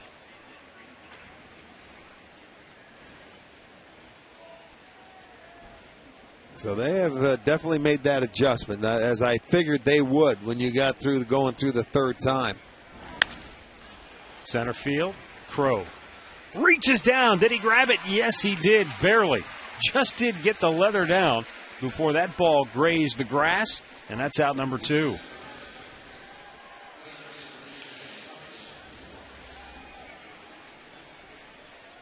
Well, he didn't get a really good jump on that ball. He was fooled by it, but he gets it before it hits the grass. You see, he turned sideways twice before you get a read on it. That guy's not like what you call a power hitter. The guys before him, seeing that ball fly, might have tricked him.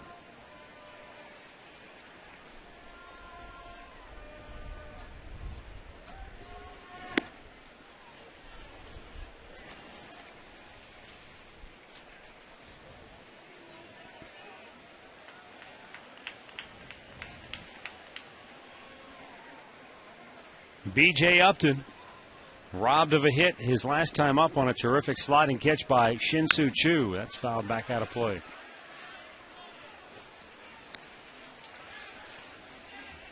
And Mitch Talbot about to make his 95th pitch of the night.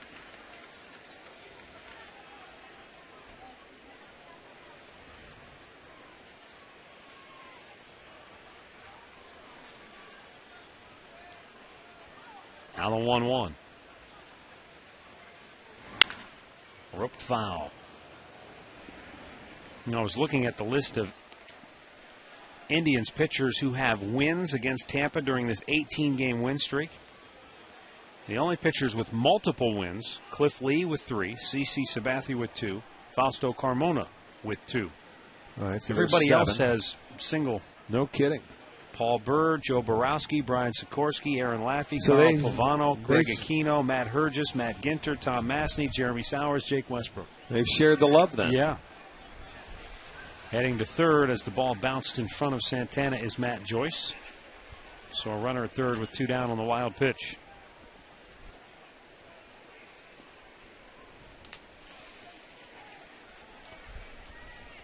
Well, get out of this inning and keep it a 1-run game. Keep it 4-3, and you'll have a chance. This will be his last inning, I'm sure. Tim Belcher coming out to have a talk.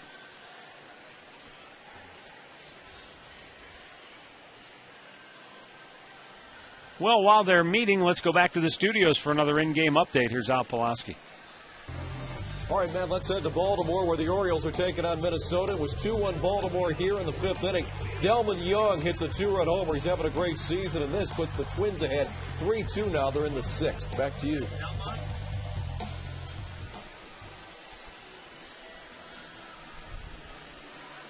Four-three Rays on top here. Top half of the 6th inning.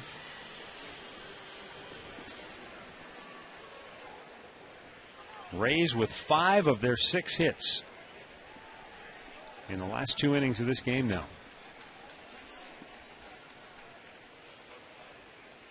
The 2-2. In the air, pretty well hit, deep center field. Racing back, Crow, still going back, it's over his head. And over the fence for a ground rule double. And it's 5-3 Rays. B.J. Upton with a 2-out RBI double to straightaway center field. And man, the Rays put their hitting shoes on in the last 2 innings. All 3 hits here in the 6th inning have been extra base knocks. Well, another double. There's that ball middle of the plate, and Upton took advantage of it. Crow going back. It's going to hit the track and bounce over his head. And Mitch Talbot just simply lost it here after 4 superb innings.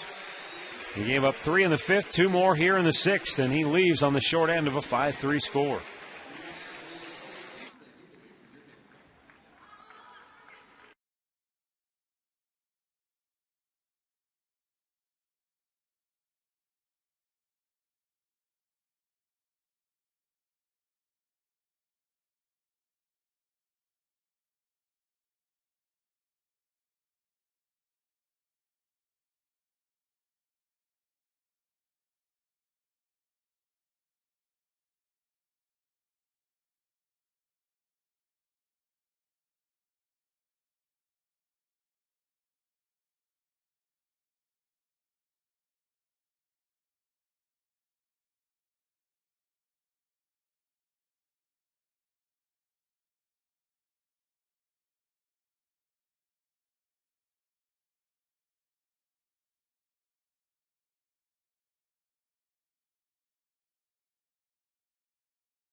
Down here in the 6th inning. And Mitch Talbot knocked out after 5 2/3 innings of work, so it's up to Frank Herman to try and slow down this Rays offense that's suddenly come to life.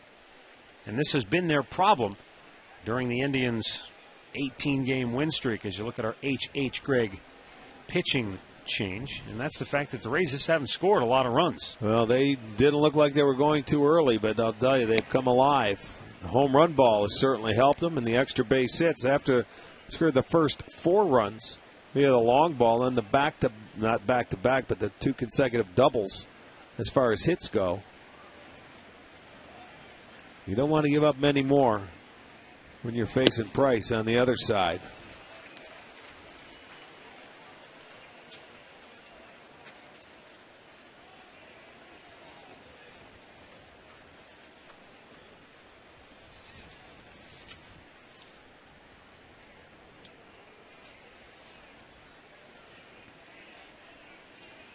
There is B.J. Upton at second base.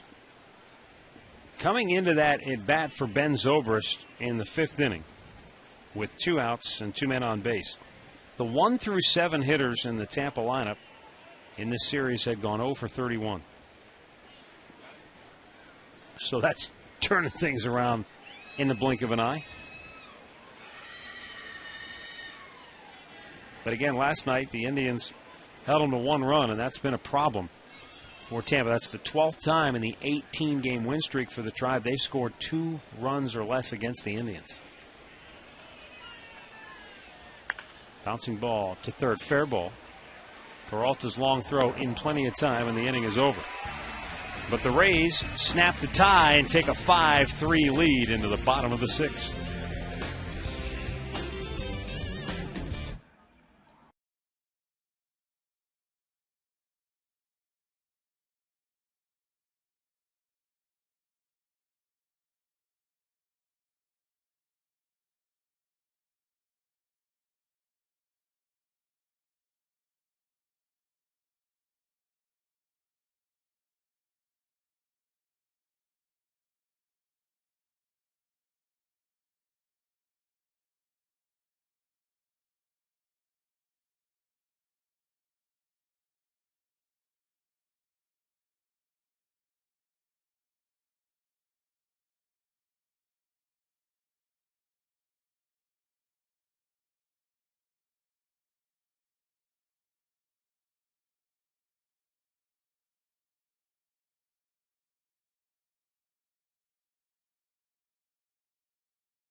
we go to the bottom of the 6th inning. And the Indians will send Shin-Soo Choo, Carlos Santana, and Johnny Peralta to the plate against David Price, who gave up 3 runs in the first 2 innings and was on the short end of things. But his offense has come back to rescue him, and he has picked it up as well. He's only allowed 1 hit in the game since Shelley Duncan's 2-run homer in the 2nd. And he set the Indians down 1-2-3 in the 5th. So be just his 80th pitch of the night coming up right here. Well, when you get this guy 5 runs, you're in good shape. Indians jumped out to that early lead. He walked a couple of guys. They took advantage of it. They've come back with 5 unanswered. And Choo has had a couple of very good at-bats against this guy. He's awfully tough, as I told you, coming into the game. 195 against left-handed hitters. Choo, the only lefty in the lineup today as far as natural.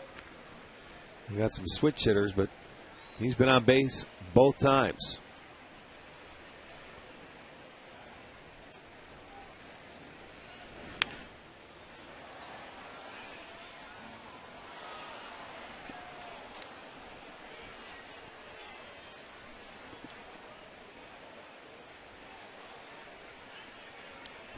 No question that the Indians' offense looks much better with Shin-Soo Choo in it. Trying to bloop it the other way. But Crawford had him played perfectly. He was already shading him over toward the line, and he gallops in to make the catch for out number 1. All right, here's the answer to our AT&T trivia question tonight. Youngest player in the Hall of Fame. I like your call. Cal Ripken? Very good. good. 49, though. I thought he was younger than that even. No, he's getting up there. There's talks that he may come back in some capacity for the Orioles because his kids are, getting out of high school now, and he'll have more time. Santana, boy, did he have a great cut, but he fouled it straight back. I think right now the Orioles could use anything, and even the drawing power of a Cal Ripken, having his name associated with the team would help them a little bit. Well, I wouldn't be surprised to see him in some way, shape, or form back at some time in the near future. It's an organization that could certainly use a little help.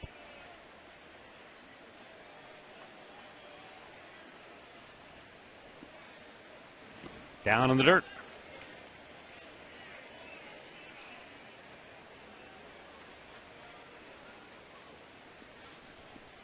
Santana struck out his first time up, hit into a double play that ended the 3rd inning.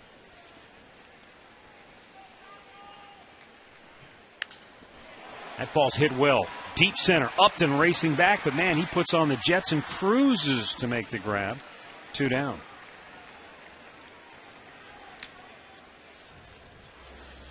Well, the Indians will close out the series against Tampa tomorrow. And you might want to arrive a little bit early because you're going to celebrate Slider's 20th birthday party here at the ballpark. They'll have cupcakes and a lot of activities out on the plaza for Kids Fun Day. You can also run the bases after the game. So tomorrow, let's celebrate Slider's 20th.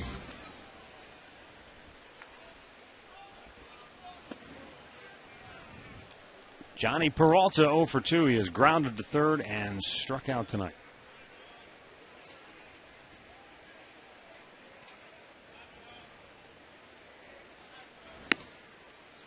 Breaking ball for a strike.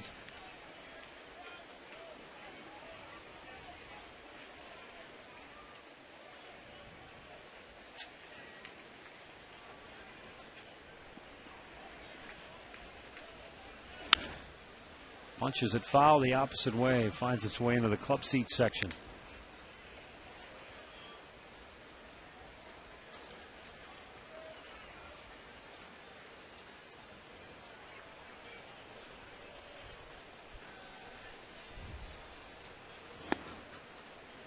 Not by much he missed, but Kelly Shopik sprinting out there to talk to Price.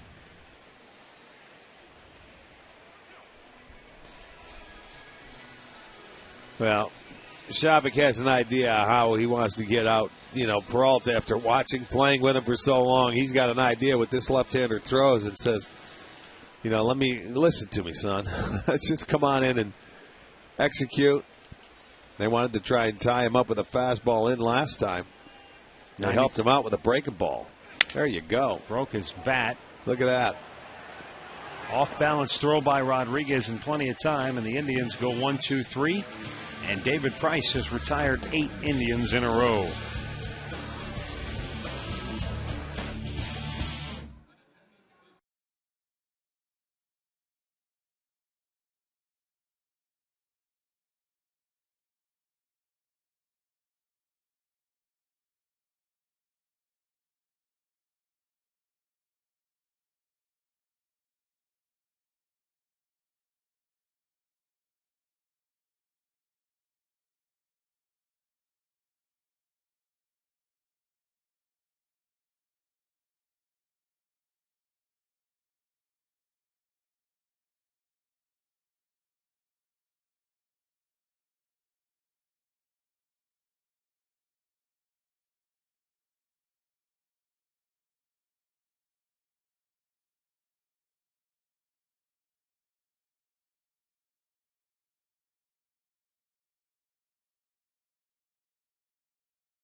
AT&T Rethink Possible.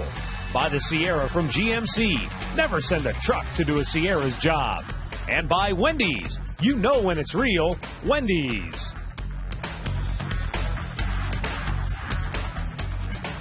Well, it's a 5-3 Rays lead. Not that Sky. Ooh. Up and in drills Bartlett does Frank Herman. And the Rays get their leadoff man aboard here in the 7th inning.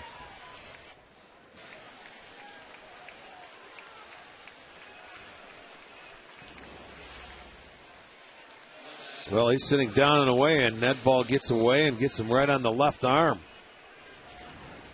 And the bicep. So he will take first base. And the batter will be Ben Zobrist. He's the guy that turned this whole thing around with a 3-run homer in the 5th inning. Yes, he did. That ball that was reviewed, hit off the railing and came back into play. And that tied the game. And, you know, Mitch Talbot this year, they had gotten him.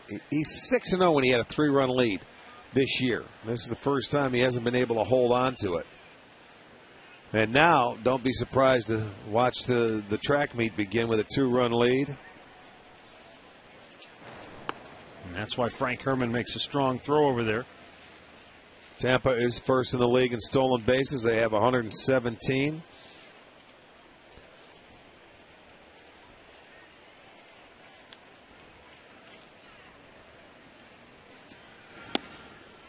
A little bit low.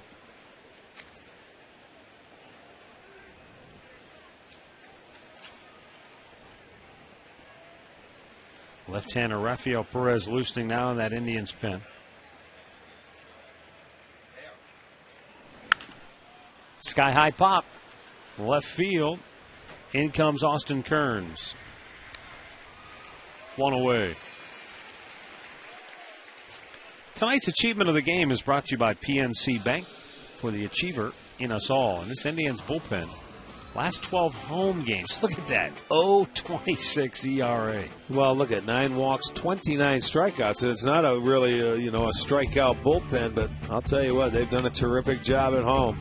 Really, really turned it around.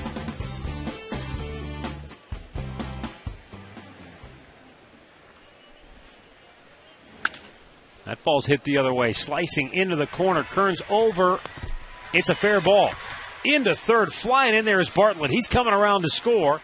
And the relay throw not in time. Well, that's because Bartlett just was off and running, realized if that ball's fair, he's not going to catch it, and I'm going to continue to run. So Frank Herman, that hit batter leading off the inning, comes around to bite him.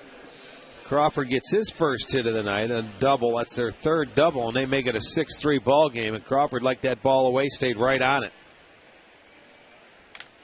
Short hops. Kearns plays it well, but as I said, Bartlett was off and running, so he got a good read. It's now 6 unanswered runs from Tampa.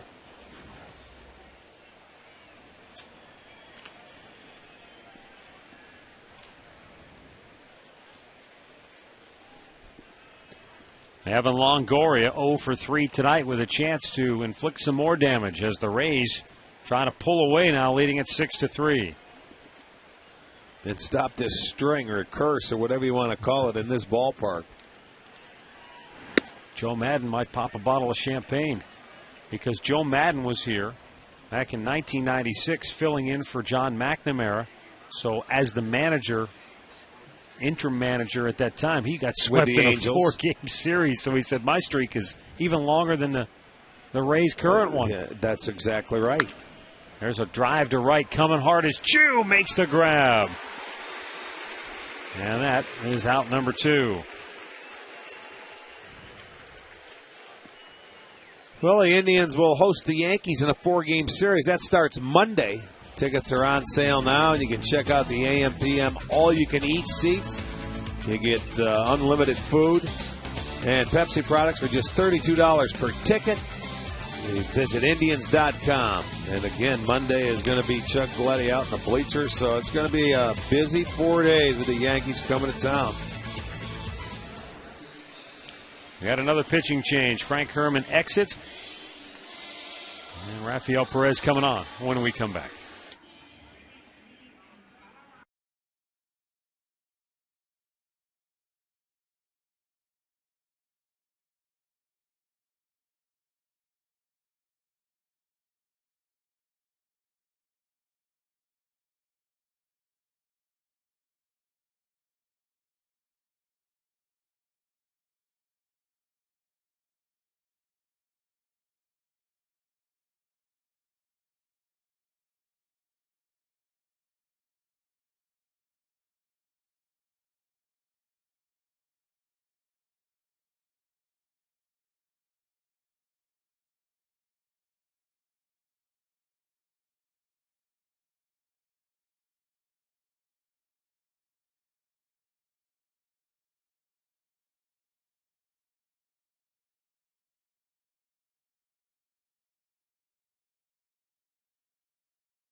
Perez comes on for the 42nd time this year. 3 wins, no losses. ERA all the way down to 3.67 now.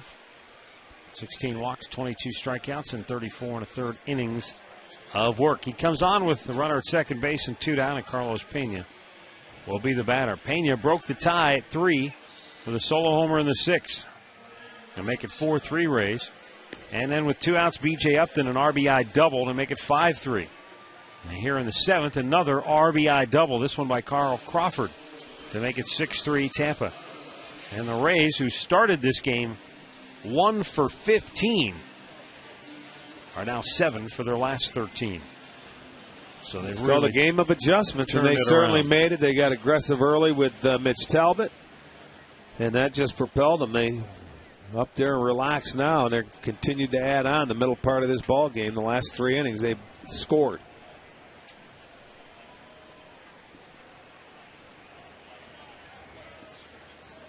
Indians have the shift on for Pena. 3 on the right side.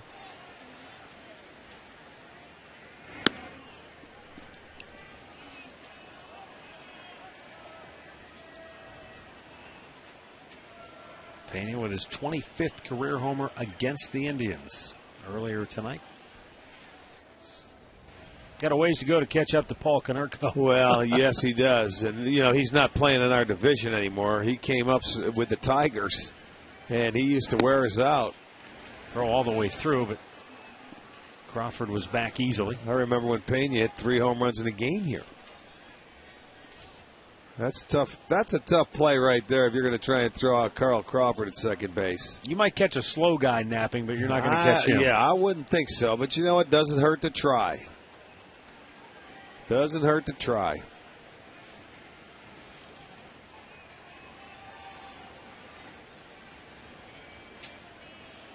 The 1-1 downstairs. 2 balls and a strike. Hey, tonight after the game, stay tuned for Chuck's Last Call, presented by PNC Bank. Chuck Coletti will take calls and emails following the Conrad's post-game show. Chuck's Last Call, presented by PNC Bank tonight after the game, right here on STO.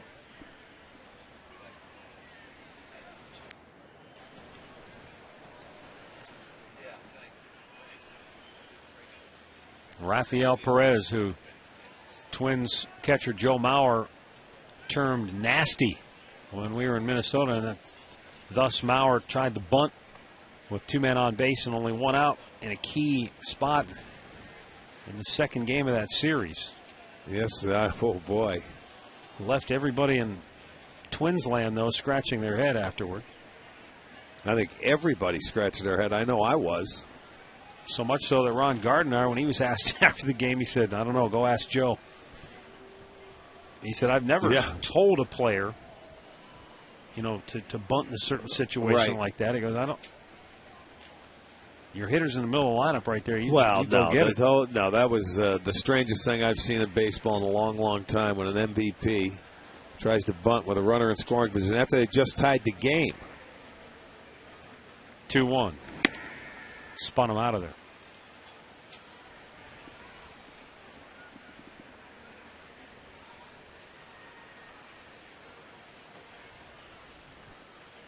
Three balls and a strike with a runner at second and 2 down here in the 7th.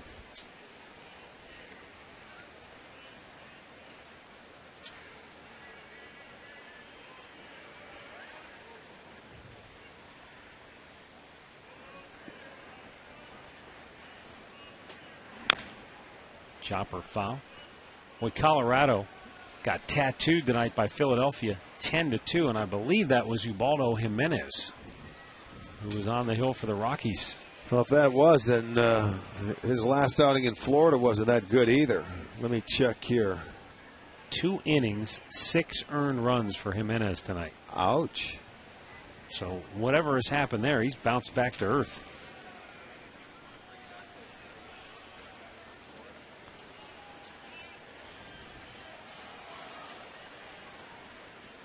Now the payoff pitch to Pena. Bounced it into the teeth of that shift. Donald throws him out, and the inning is over. But not before the Rays add another insurance run. Stretch time here in Cleveland. 6-3 Tampa.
home for the overstuffed sandwich with 3 new locations and now open in Chagrin Falls, Solon, and Brunswick. Coming soon to Twinsburg.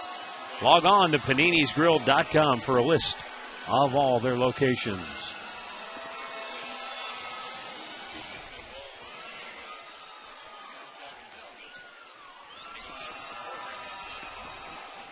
Austin Kearns will lead it off. David Price. 93 pitches now on the night. He was in trouble early when he gave up 3 runs in the first 2 innings. But he settled down and the Rays offense came to the rescue.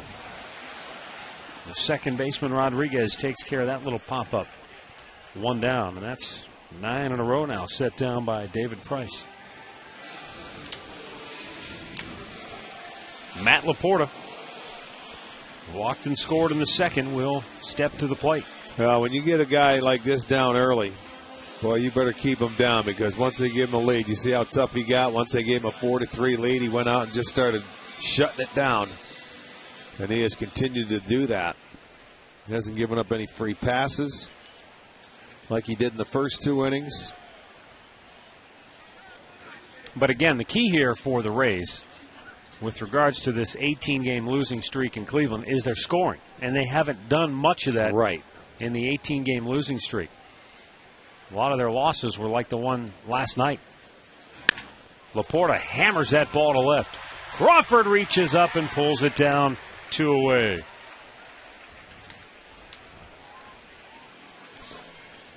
Well, come on out to Arizona, Goodyear, Arizona. They'll be January 15th to the 22nd. It'll be the Indians Fantasy Camp, and there's a great week of baseball. A lot of fun. You reminisce, you talk. We even have a guy that's in the booth next door, Brian Anderson, going to join us this year.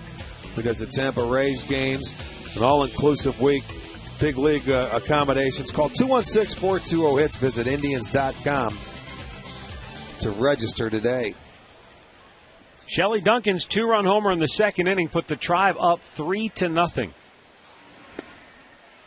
It stayed that way until the 5th. It's been all Rays since, as you see. There's B.A. Scratching his head. You got no hair up there to scratch. He'll be down there at fantasy camp. The 0-1 fouled away. It's that new look. I think I'm going to get that do that he has. Shaved head? Yeah. I may have a few mounds on mine, a few bumps and bruises. Got some divots. That's a good way to put it. He's awfully young to be sporting a bald head, isn't he? 2-strike pitch. Duncan just serves it foul the other way.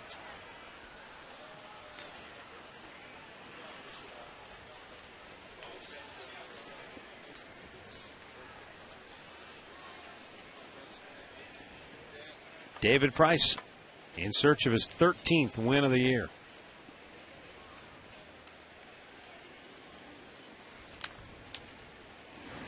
Off speed, missed in the dirt.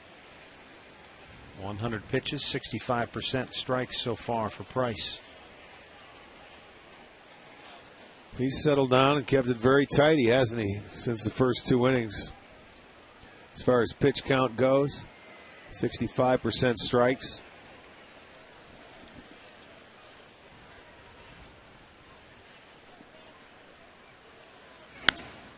Duncan trying to fight it off. Pena back. Well, it's been some odd-looking pop-ups tonight for the Indians against David Price. And they are in trouble now, down 6-3 as we go to the 8th.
and may not be reproduced or retransmitted in any form. And the accounts and descriptions of this game may not be disseminated without the express written consent of the Cleveland Indians. 6-3, Rays on top as we go to the 8th inning here at Progressive Field.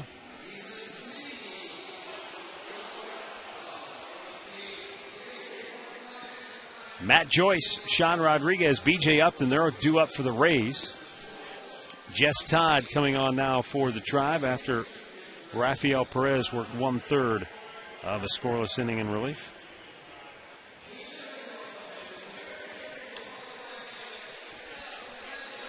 Third appearance for Jess Todd since his recall.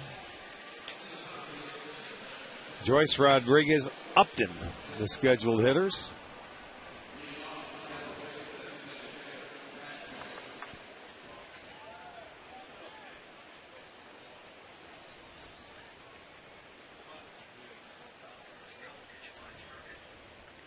So Matt Joyce, who doubled and scored in that 6th inning, will be the batter.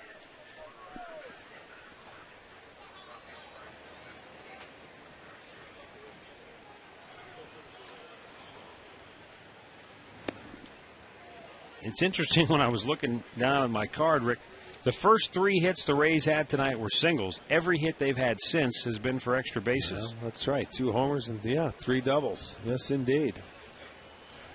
I think they got mad that they struck out 6 times in a row. And should have had 7 straight. But as it turned out,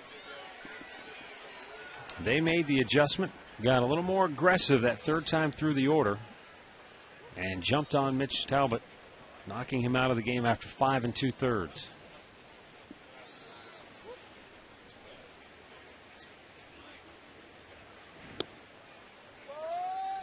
One ball, 2 strikes. Hey, happy birthday wishes going out to Deb Plants from Mansfield, Ohio. Deb, hope you had a good night. Enjoying your birthday. It's not over yet. Still early.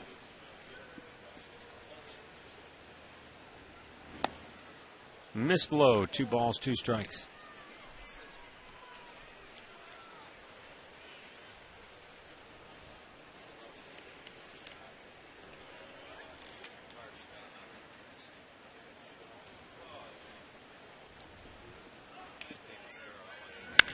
That ball's hammered. Nice backhanded stop by Laporta. The flip, and Todd is there to cover for out number 1.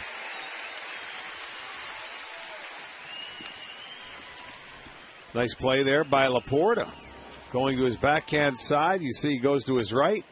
That's a great look at it right there, what he was looking at. You dive down. Todd gets over to cover the bag and retires Joyce. Good play.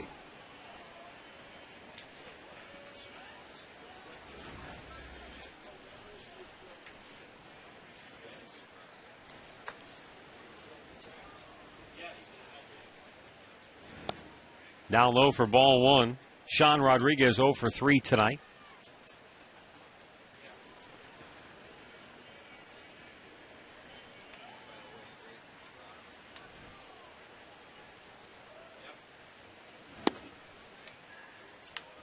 Minnesota has a chance to jump over Detroit in the American League Central Division standings if they can hang on for a win tonight, and if Detroit cannot rally against Toronto.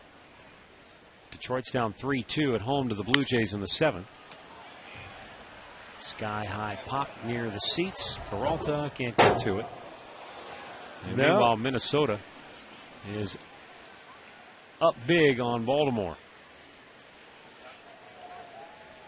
Chicago, the American League Central Division leader, got the daylights beat out of them today by the Oakland A's. 10-2 the final score. We were talking about Ubaldo Jimenez of Colorado, how he's come back to earth a little bit. Well, Freddie Garcia has been having a tremendous year for Chicago, but he got roughed up by the Oakland A's today.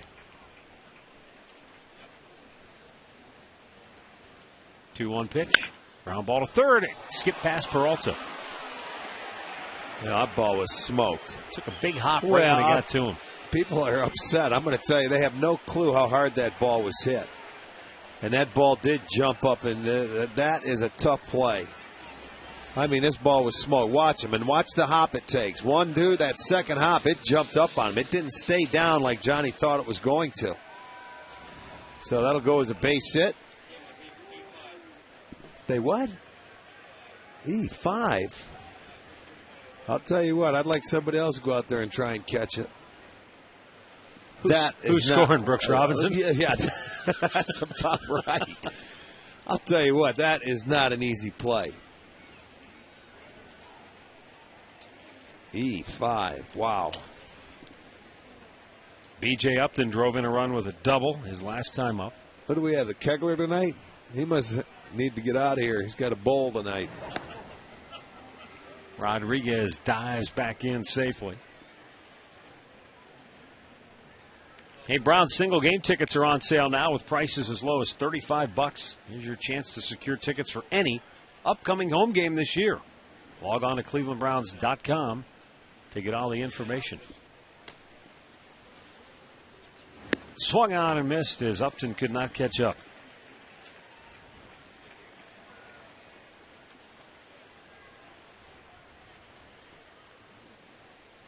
Tampa Bay trying to secure their 58th win of the year.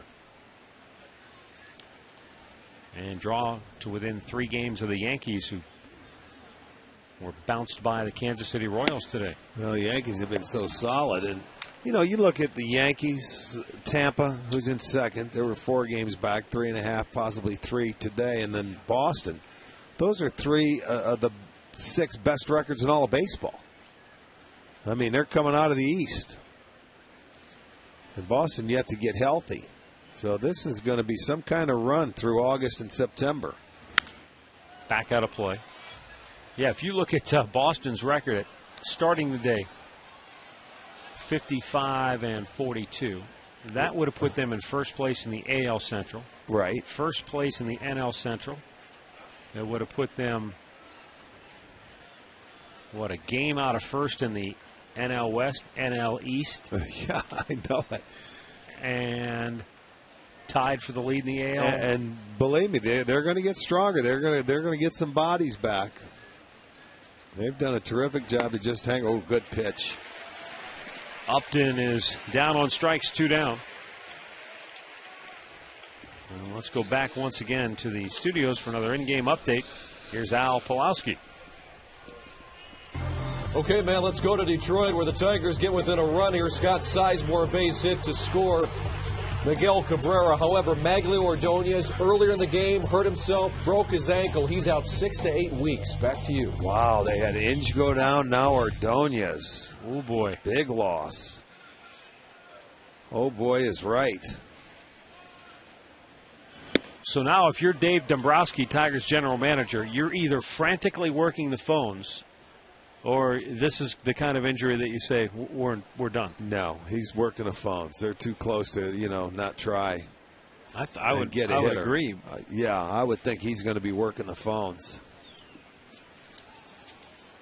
Boy, that's 2 huge losses in the span of a few days. 2 everyday guys. Well, you see it go. It happens to everybody, man, to go out throughout the year, whether it's early, middle part, late.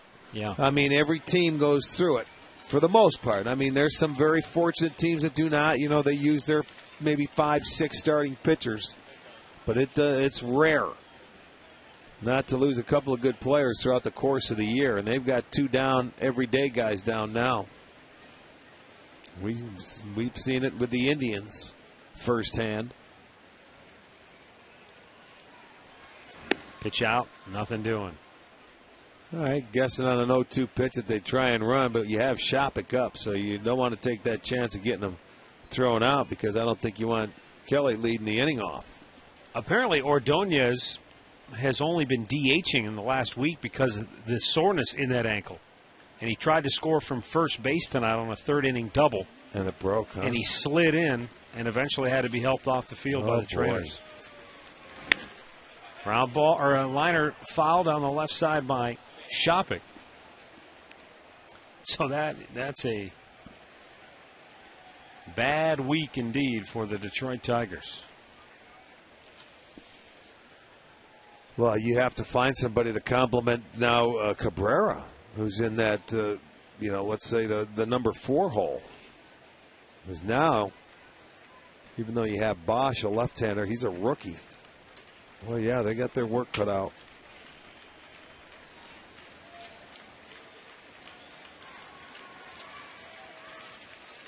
Runner goes. Swung on and missed.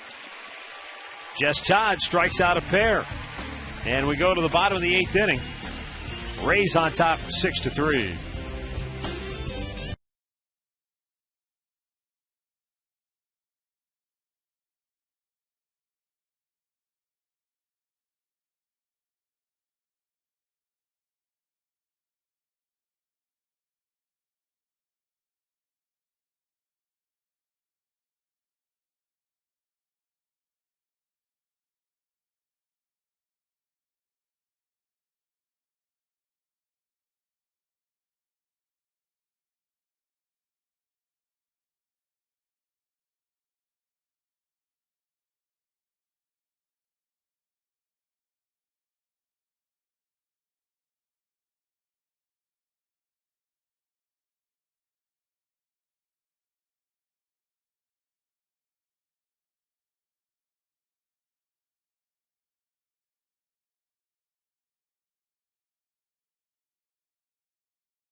Go to the bottom of the 8th inning here at Progressive Field. Indians running out of time here against David Price and this Tampa Ball Club. This is a Rays team looking to end an 18-game losing streak here in Cleveland. You talked earlier about, let's see if they're going to protect him. Here's going into the 8th inning. They have a 3-run lead.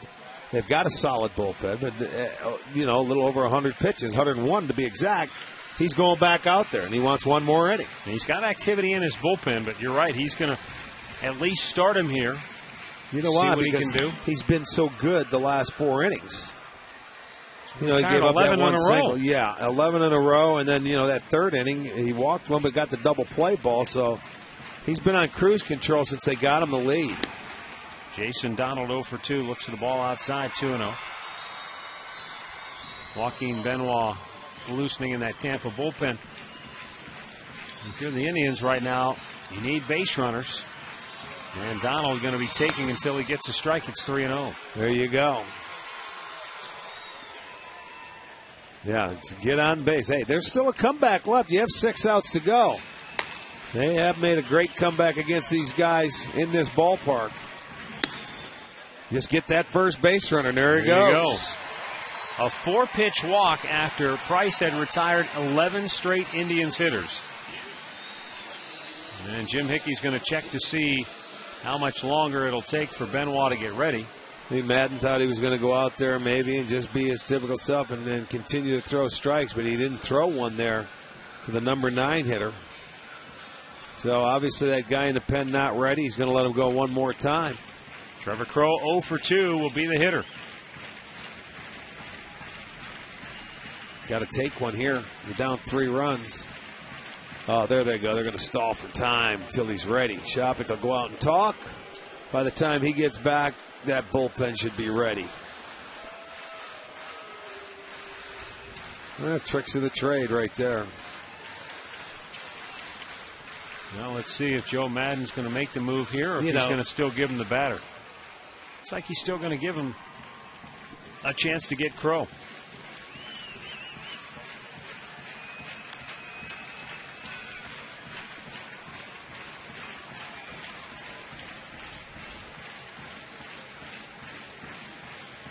Crowe at .217 hitter now. You know they'll be ready. A few throws to first base.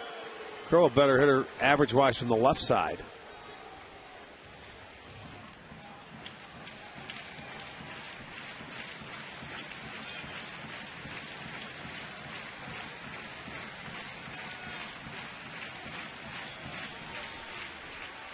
Another throw over. That's a great stall tactic. Is And he ready here? Joe Madden. Well, he's getting back on the He step. moved up another step.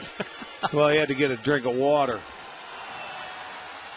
Shaking his head. He doesn't appear to be happy with the way things have transpired Well, here. the first 4 pitches, I think that's what he's upset with. That's how that first inning started, where the Indians were able to come around and score. You get this guy on, you're right in business. Oh, wow. This is ultimate stall tactic. Yeah, no kid. This is the four-corner stall tactic like basketball. Well, when you've lost 18 in a row in a building, I guess you'll do just about anything. There you Here go. comes 3 Madden. straight pitches. Send the guys out. He will make the move. He wasn't going to let him face it. So we've got a timeout here at Progressive Field with the Indians trailing at 6-3. Do they have a comeback in them tonight? Stay tuned and find out.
Can make a game out of it here late.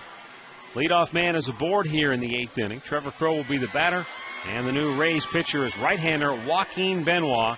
And how about that ERA? Is he having some kind of a season or what? Yeah, the Rays went into the four-corner stall tactic from Dean Smith after that leadoff walk, and Benoit just throwing his very first pitch. He is. He's having a fine year. Their bullpen is solid because Soriano, the closer, has had a terrific year for him. And as you all know, that's what sets up that bullpen. You got a setup man, a closer. But, the Indians don't count them out here, boy. Stranger things have happened. You get that tying run on base, and anything can happen. You'll be rolling through the top of that lineup. If Crow gets aboard somehow, anyhow, then this is going to get real interesting, because then you've got Cabrera, Chu, and Santana all sitting in a pretty good spot. So this becomes a very big at-bat for the Indians in their comeback efforts here tonight. Crow, for the evening, 0 for 2. He walked in the first and scored the first run of this game.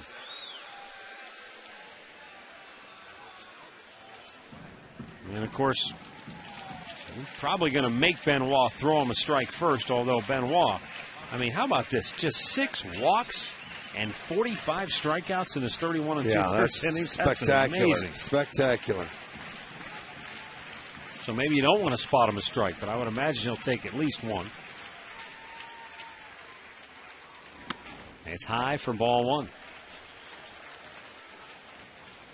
No, I was a little surprised that that Price came out for the 8th inning anyway with a 3-run lead, and you have such a good bullpen. Or at least that Benoit wasn't already heating up. Exactly. Obviously, you know what happened. He had to get ready in a hurry. He knows his bullpen, his team a heck of a lot better than I do. But I thought that was a pretty good night's work for Price. 1-0 pitch, caught the outside corner. 1-1. Boy, it is dead calm right now here at the ballpark. Not a whisper of a breeze.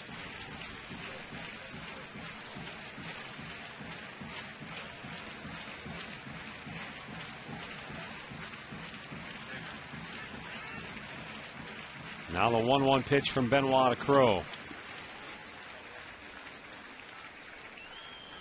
Benoit taking forever and now delivers, and Crow fouls it straight back. Well, as a hitter there in that situation, it's tough to sit there and wait. I was surprised he didn't step out. I know. Well, you got to ask for time because you just don't step out because the umpire doesn't have to give it to you when he's set. But verbally or vocally, you can say, time out till he hears you. I mean, because what happens, you end up getting a little flat-footed. When you're not aggressive as a hitter, you like that rhythm. You don't want to wait.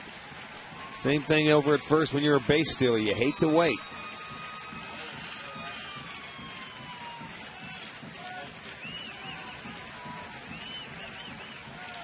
Benoit very deliberately comes set. This is reminding me a little bit of Rafael Betancourt. Yeah, watch his front foot start bobbling a couple times, and then when he comes set, he waits. Very deliberate. Count remains 1-2.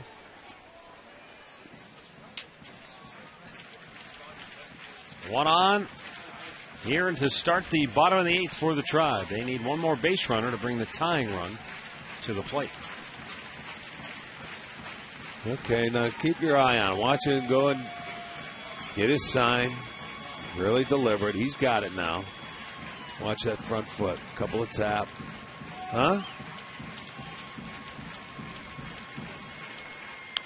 Foul back again. Well, this part is eerily reminiscent of Betancourt. A lot of fastballs, a lot of foul balls. Well, I'm telling you, he may have gone to the Rafael Betancourt school of relieving, but he's throwing strikes. He's having a great year. You can't knock it. It's working for him. We watched it for years here.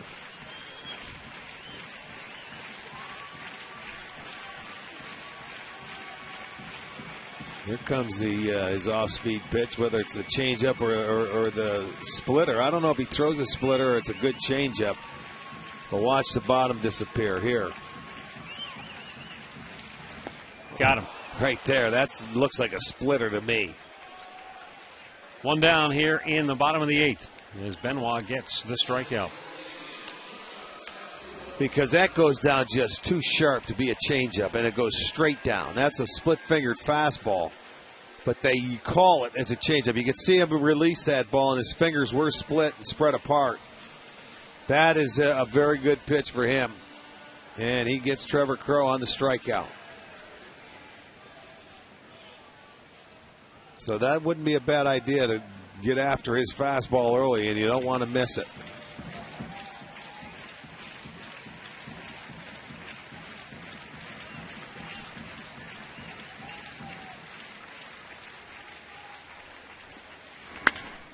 That ball's hit in the air to center. Upton galloping over into the left center field gap. Pulls it down. 2 away.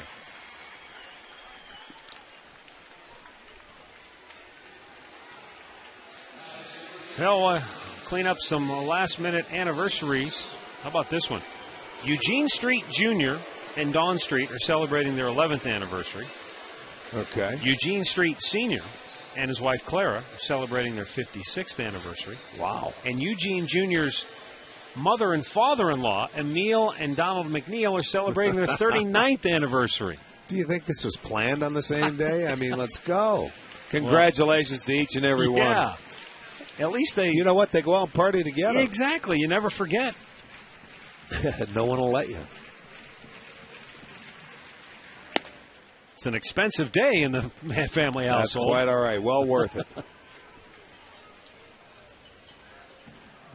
Shin-Soo Choo, an RBI double in his first at bat. Since then, he has walked and flied to left.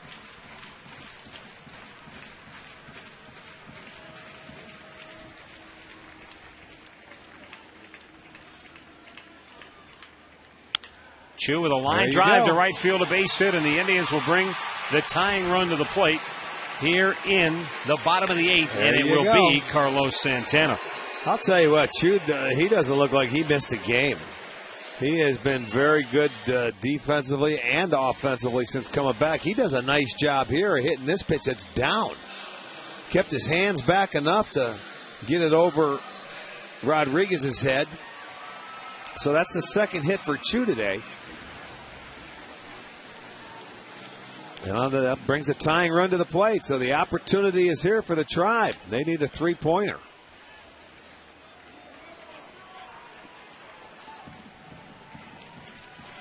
Here we go. Santana 0 for 3 tonight, 0 for 4 in the series.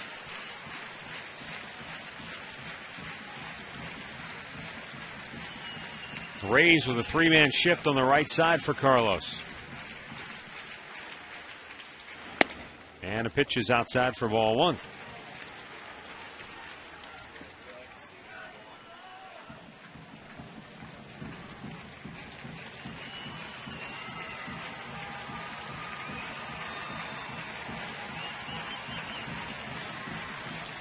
Santana 6 homers, 20 runs batted in.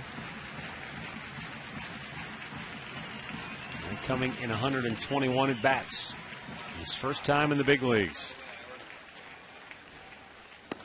Outside again, 2-0. And if they just continue to stay away from him and intentionally put him on, Johnny Peralta would be next.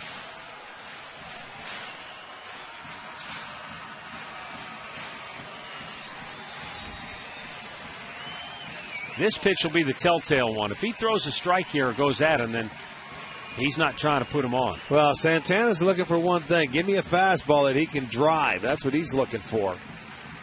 He will not be looking to take anything. Oh, he got it, too. He smoked that straight back to the screen. Attaboy. He was ready for it. I give him credit. He was not taken. He got a fastball. Straight back. Those are the ones you don't want to miss. But, you know, that happens. Sometimes you got enough mustard. That was a pitch, and, boy, he would love to have that one again in an at-bat. I don't think that's where Shopik was hoping that pitch was going to end up either. No, but that goes to show you. I mean, you can throw a ball that's really right down the middle, and sometimes it gets fouled off by even the better hitters. 2 on, 2 out, 2-1 count. Benoit's thrown 12 pitches, 9 for strikes.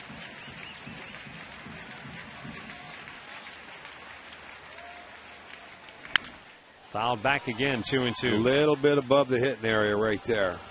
See, he's asking the umpire if that was a strike. That was just a little bit up. So tempting. Now you come back with his splitter. Got himself back into the count, and he's been on a couple of fastballs.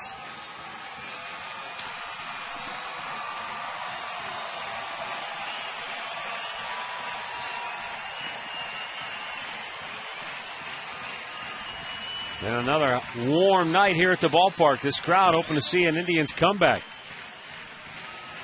Carlos Santana is the man on the spot with 2 on, 2 out. Joaquin Benoit's 2-2 pitch.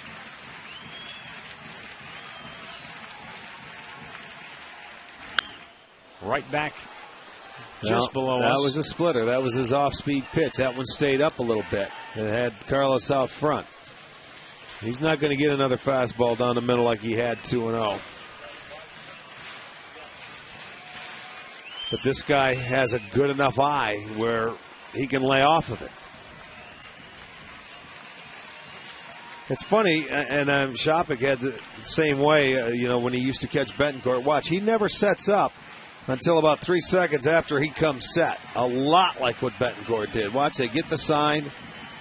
Now he comes set. Look at it. He's just looking away. He's not going to give it. He's set. Now watch. 1, 2, 3. Set up.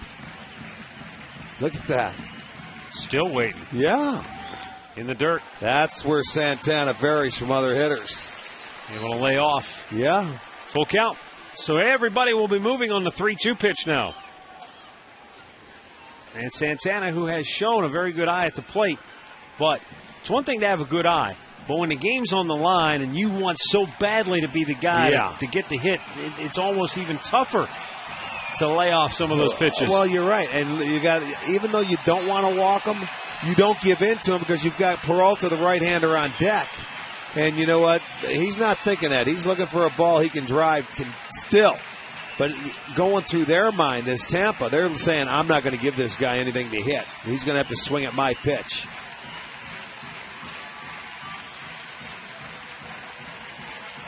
The runners go. The 3-2 swung on and missed. Benoit gets the strikeout and the rally fizzles. Go to the ninth. 6-3 Tampa.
Jess Todd worked a scoreless inning of relief for the Indians, and he gives way now to Hector Ambrose, who will come on to work the ninth.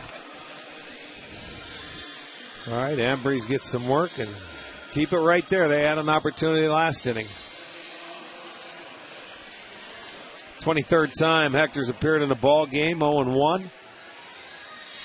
The last time he faced Tampa was in right before the All-Star break. He came out, remember he had the bases loaded in the ninth inning, nobody out, got out of the inning to send that game into extra innings. He ended up losing it in the 10th, but he had a job where you're thinking, oh my goodness, he's in trouble, hot water, but he got out of it. Ambrose will face Jason Bartlett, Ben Zobrist, Carl Crawford. Foul back, out of play.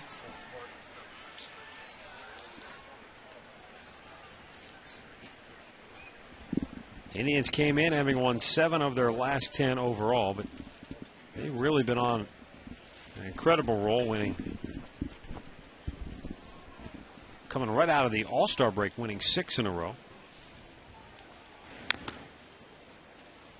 Before having that streak snapped in the series finale against Minnesota, but they bounced back with a win last night.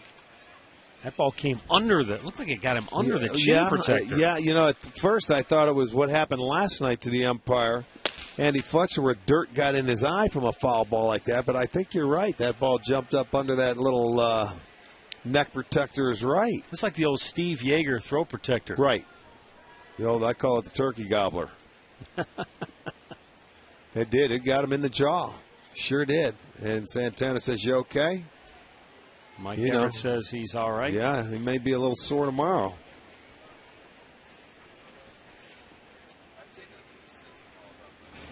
Bounced it in front of the plate.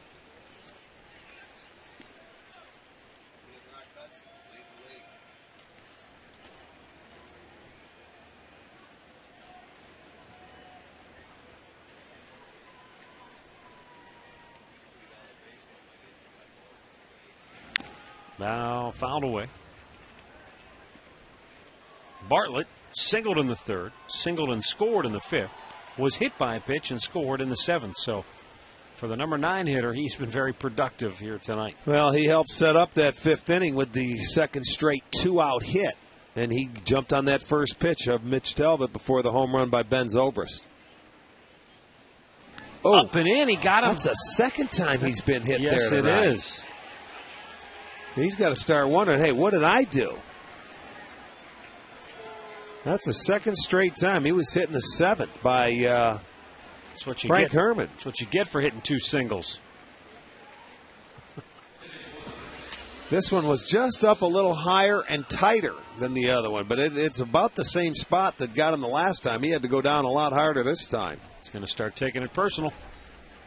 Well, you do when you get hit twice in a game. We saw Kearns get hit 3 times in a game down in Texas. That's a good point. You know, that's no fun. And he got hit pretty he got good smoked twice. that one time. Well, this time it was that one. That's no day at the beach there, buddy. No.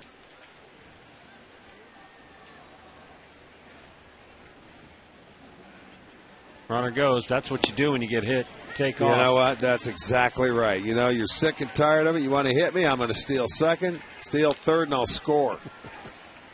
That's the way you look at it. I mean, you put it in your mind. Okay, that's about the only way you can retaliate when you get hit, because you're not a pitcher. Unfortunately, Ryan Garko, all those times he got hit, he had no chance of stealing a base. Well, that's true, but he didn't care if he got hit. The 0-1 pitch. Down low. Watch both the times Bartlett gets hit. Watch the first one. Boom. Right there on that left arm, right in the bicep. There's the second one. It's almost same the exact spot. same spot. You're right. That happened Oh, to Kelly Shopik a few years ago against the Boston Red Sox. It was night after night. It wasn't at-bats, back-to-back at-bats in the same spot. But he had a big old bruise in his arm, and he went out the next night and got the same one, and it was which I think would be worse. You know, after you give it a day, 24 hours, let that bruise set in, You then don't you let get the hit blood again. in. Oh, no. Thank you. Well, let's go ask him and find out. The 2-1. Broke his bat in the left. Kearns. One away.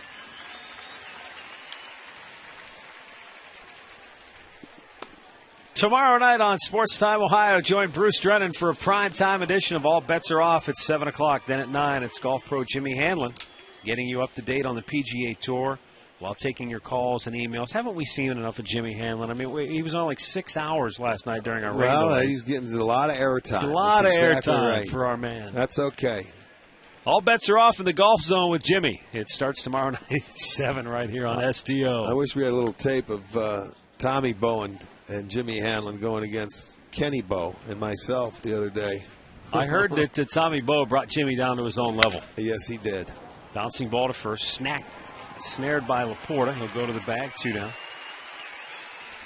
Bartlett goes over to third. Kenny and I got those guys in the team event. Is that right? That's exactly right. It was all Kenny. I had nothing to do with it. I had a terrible round, but we beat him. I know I did. I think Tommy was just happy to see the pro chunk a few shots. Yeah, the only one that was perfect was Tommy. Until he got to the green. You know, after 9, he had to took a break and normally eat lunch. He was sitting there coloring.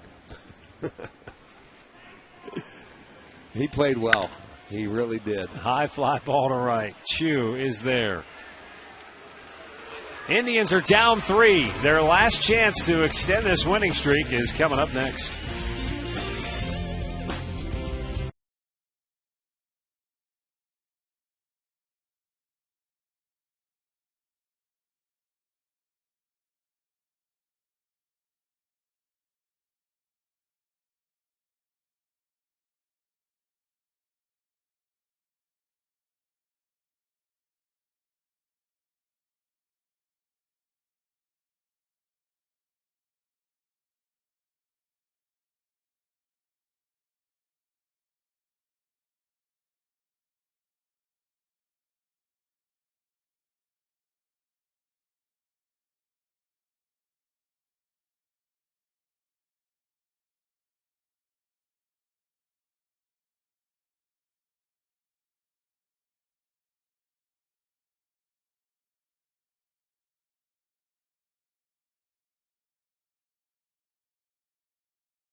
Will they prevail, or do the Indians have a spectacular comeback in them here tonight? Rafael Soriano with a 2.02 ERA and 24 for 26 in save opportunities on the year stands between the Rays and ending, or between the Indians and ending this 18-game Cleveland win streak. Well, they will have their work cut out for them, that's for sure.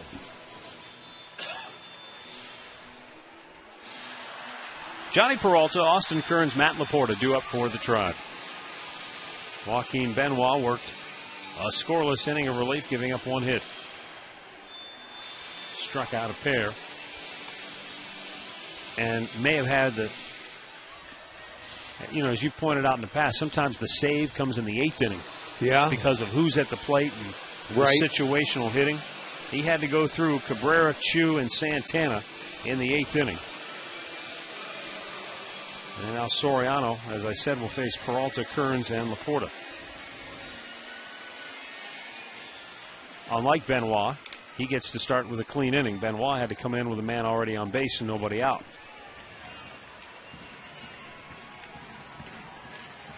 No, he blew his second save on Saturday. Came right back on Sunday and rebounded with a 1-2-3 ninth for his 24th save against Baltimore.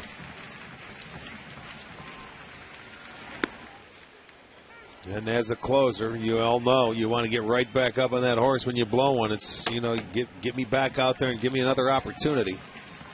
But get a couple base runners on. Let's see what happens.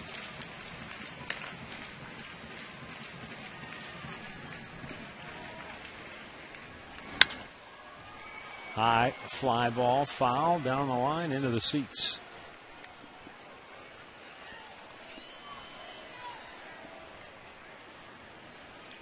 Day game tomorrow to wrap up this 3-game series. We'll have it for you on Channel 3. You can also see it on Sports Time Ohio. It'll come your way at 1 o'clock. Justin Masterson against Wade Davis. That's tomorrow at 1 on Channel 3. 2-strike pitch. Ground ball to third. Longoria with the big bop, but he dropped it, picked it up, and still throws him out. How do you like that? So he dropped it and still had time to pick it up and throw out Peralta, 1 away. Well, it was bang, bang at first base. He had to back up, and in that transfer, he drops it, but it didn't take him long to pick it back up, and it did look like they just had him at first base. Here's a better look. You'll see the ball go into the glove. Peralta, yeah, it's close, boy. It is awfully close. Austin Kearns, 1 for 3, will be the batter.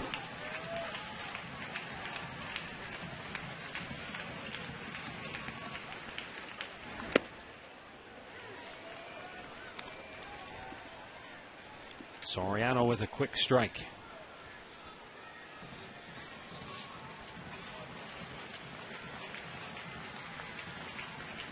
The Indians started the night tied with Kansas City for 4th place in the Central, but the Royals beat the Yankees earlier. So the Indians are on the verge of dropping back into sole possession of the basement in the Central. But hey, Maniac's club has really come out of the gates in the second half playing very good baseball. And you're going to run into a David Price every now and again. Oh, boy. Well, you're getting into that Eastern Division. We told you, they've been playing a number of games. What is it, 13 straight against 16 tonight against winning teams, and that's going to continue.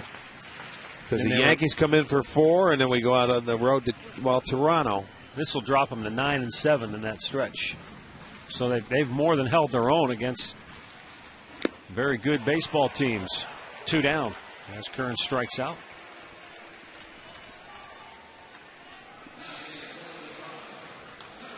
Matt Laporta will be the batter. He is 0 for 2 tonight.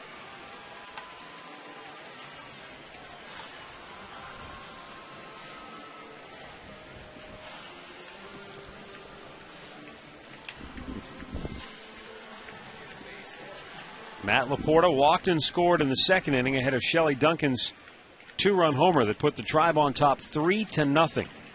It stayed that way until the 5th. Mitch Talbot was cruising along. The Indian starter had struck out 7. He had struck out 6 in a row at one time. And with 2 outs in that 5th inning, Kelly Shopik and Jason Bartlett both got base hits. And then Ben Zobrist, a 3-run homer with 2 outs that had to be reviewed. And that tied the ball game. And then in the 6th inning, a solo homer by Carlos Pena put the Rays ahead. Another 2-out RBI double by B.J. Upton gave him 1 insurance run.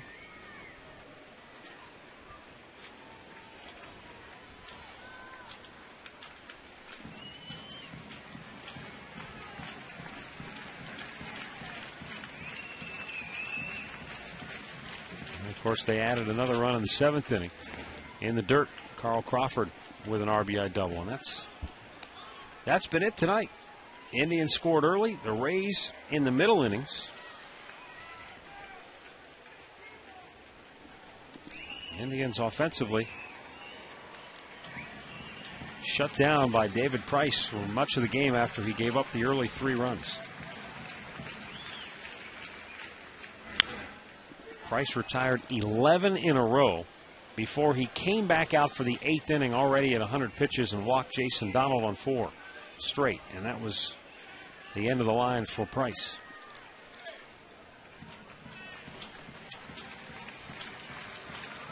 Laporta try to keep it alive for the Indians. Rafael Soriano's 1-2 pitch.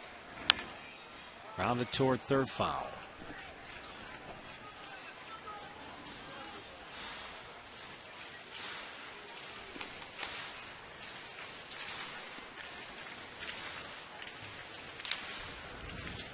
I wonder how Madden's going to feel if they can hang on, they win this game, and that streak is finally over for them.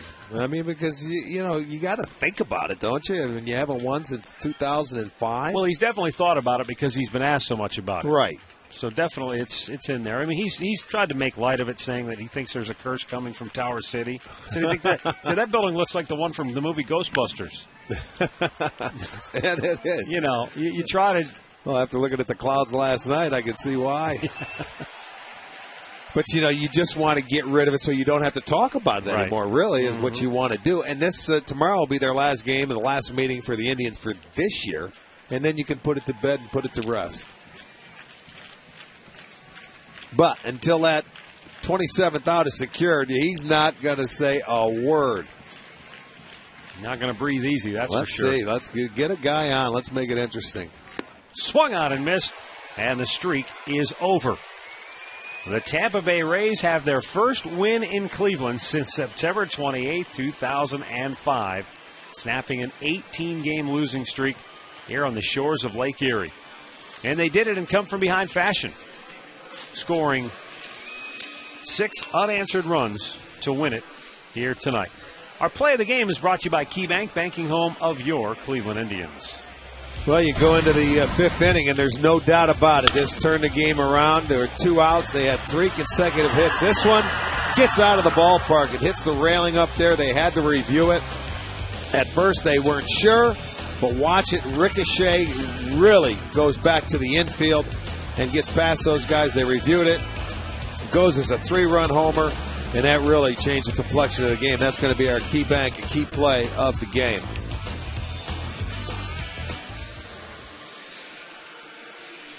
So David Price is a 13-game winner. Now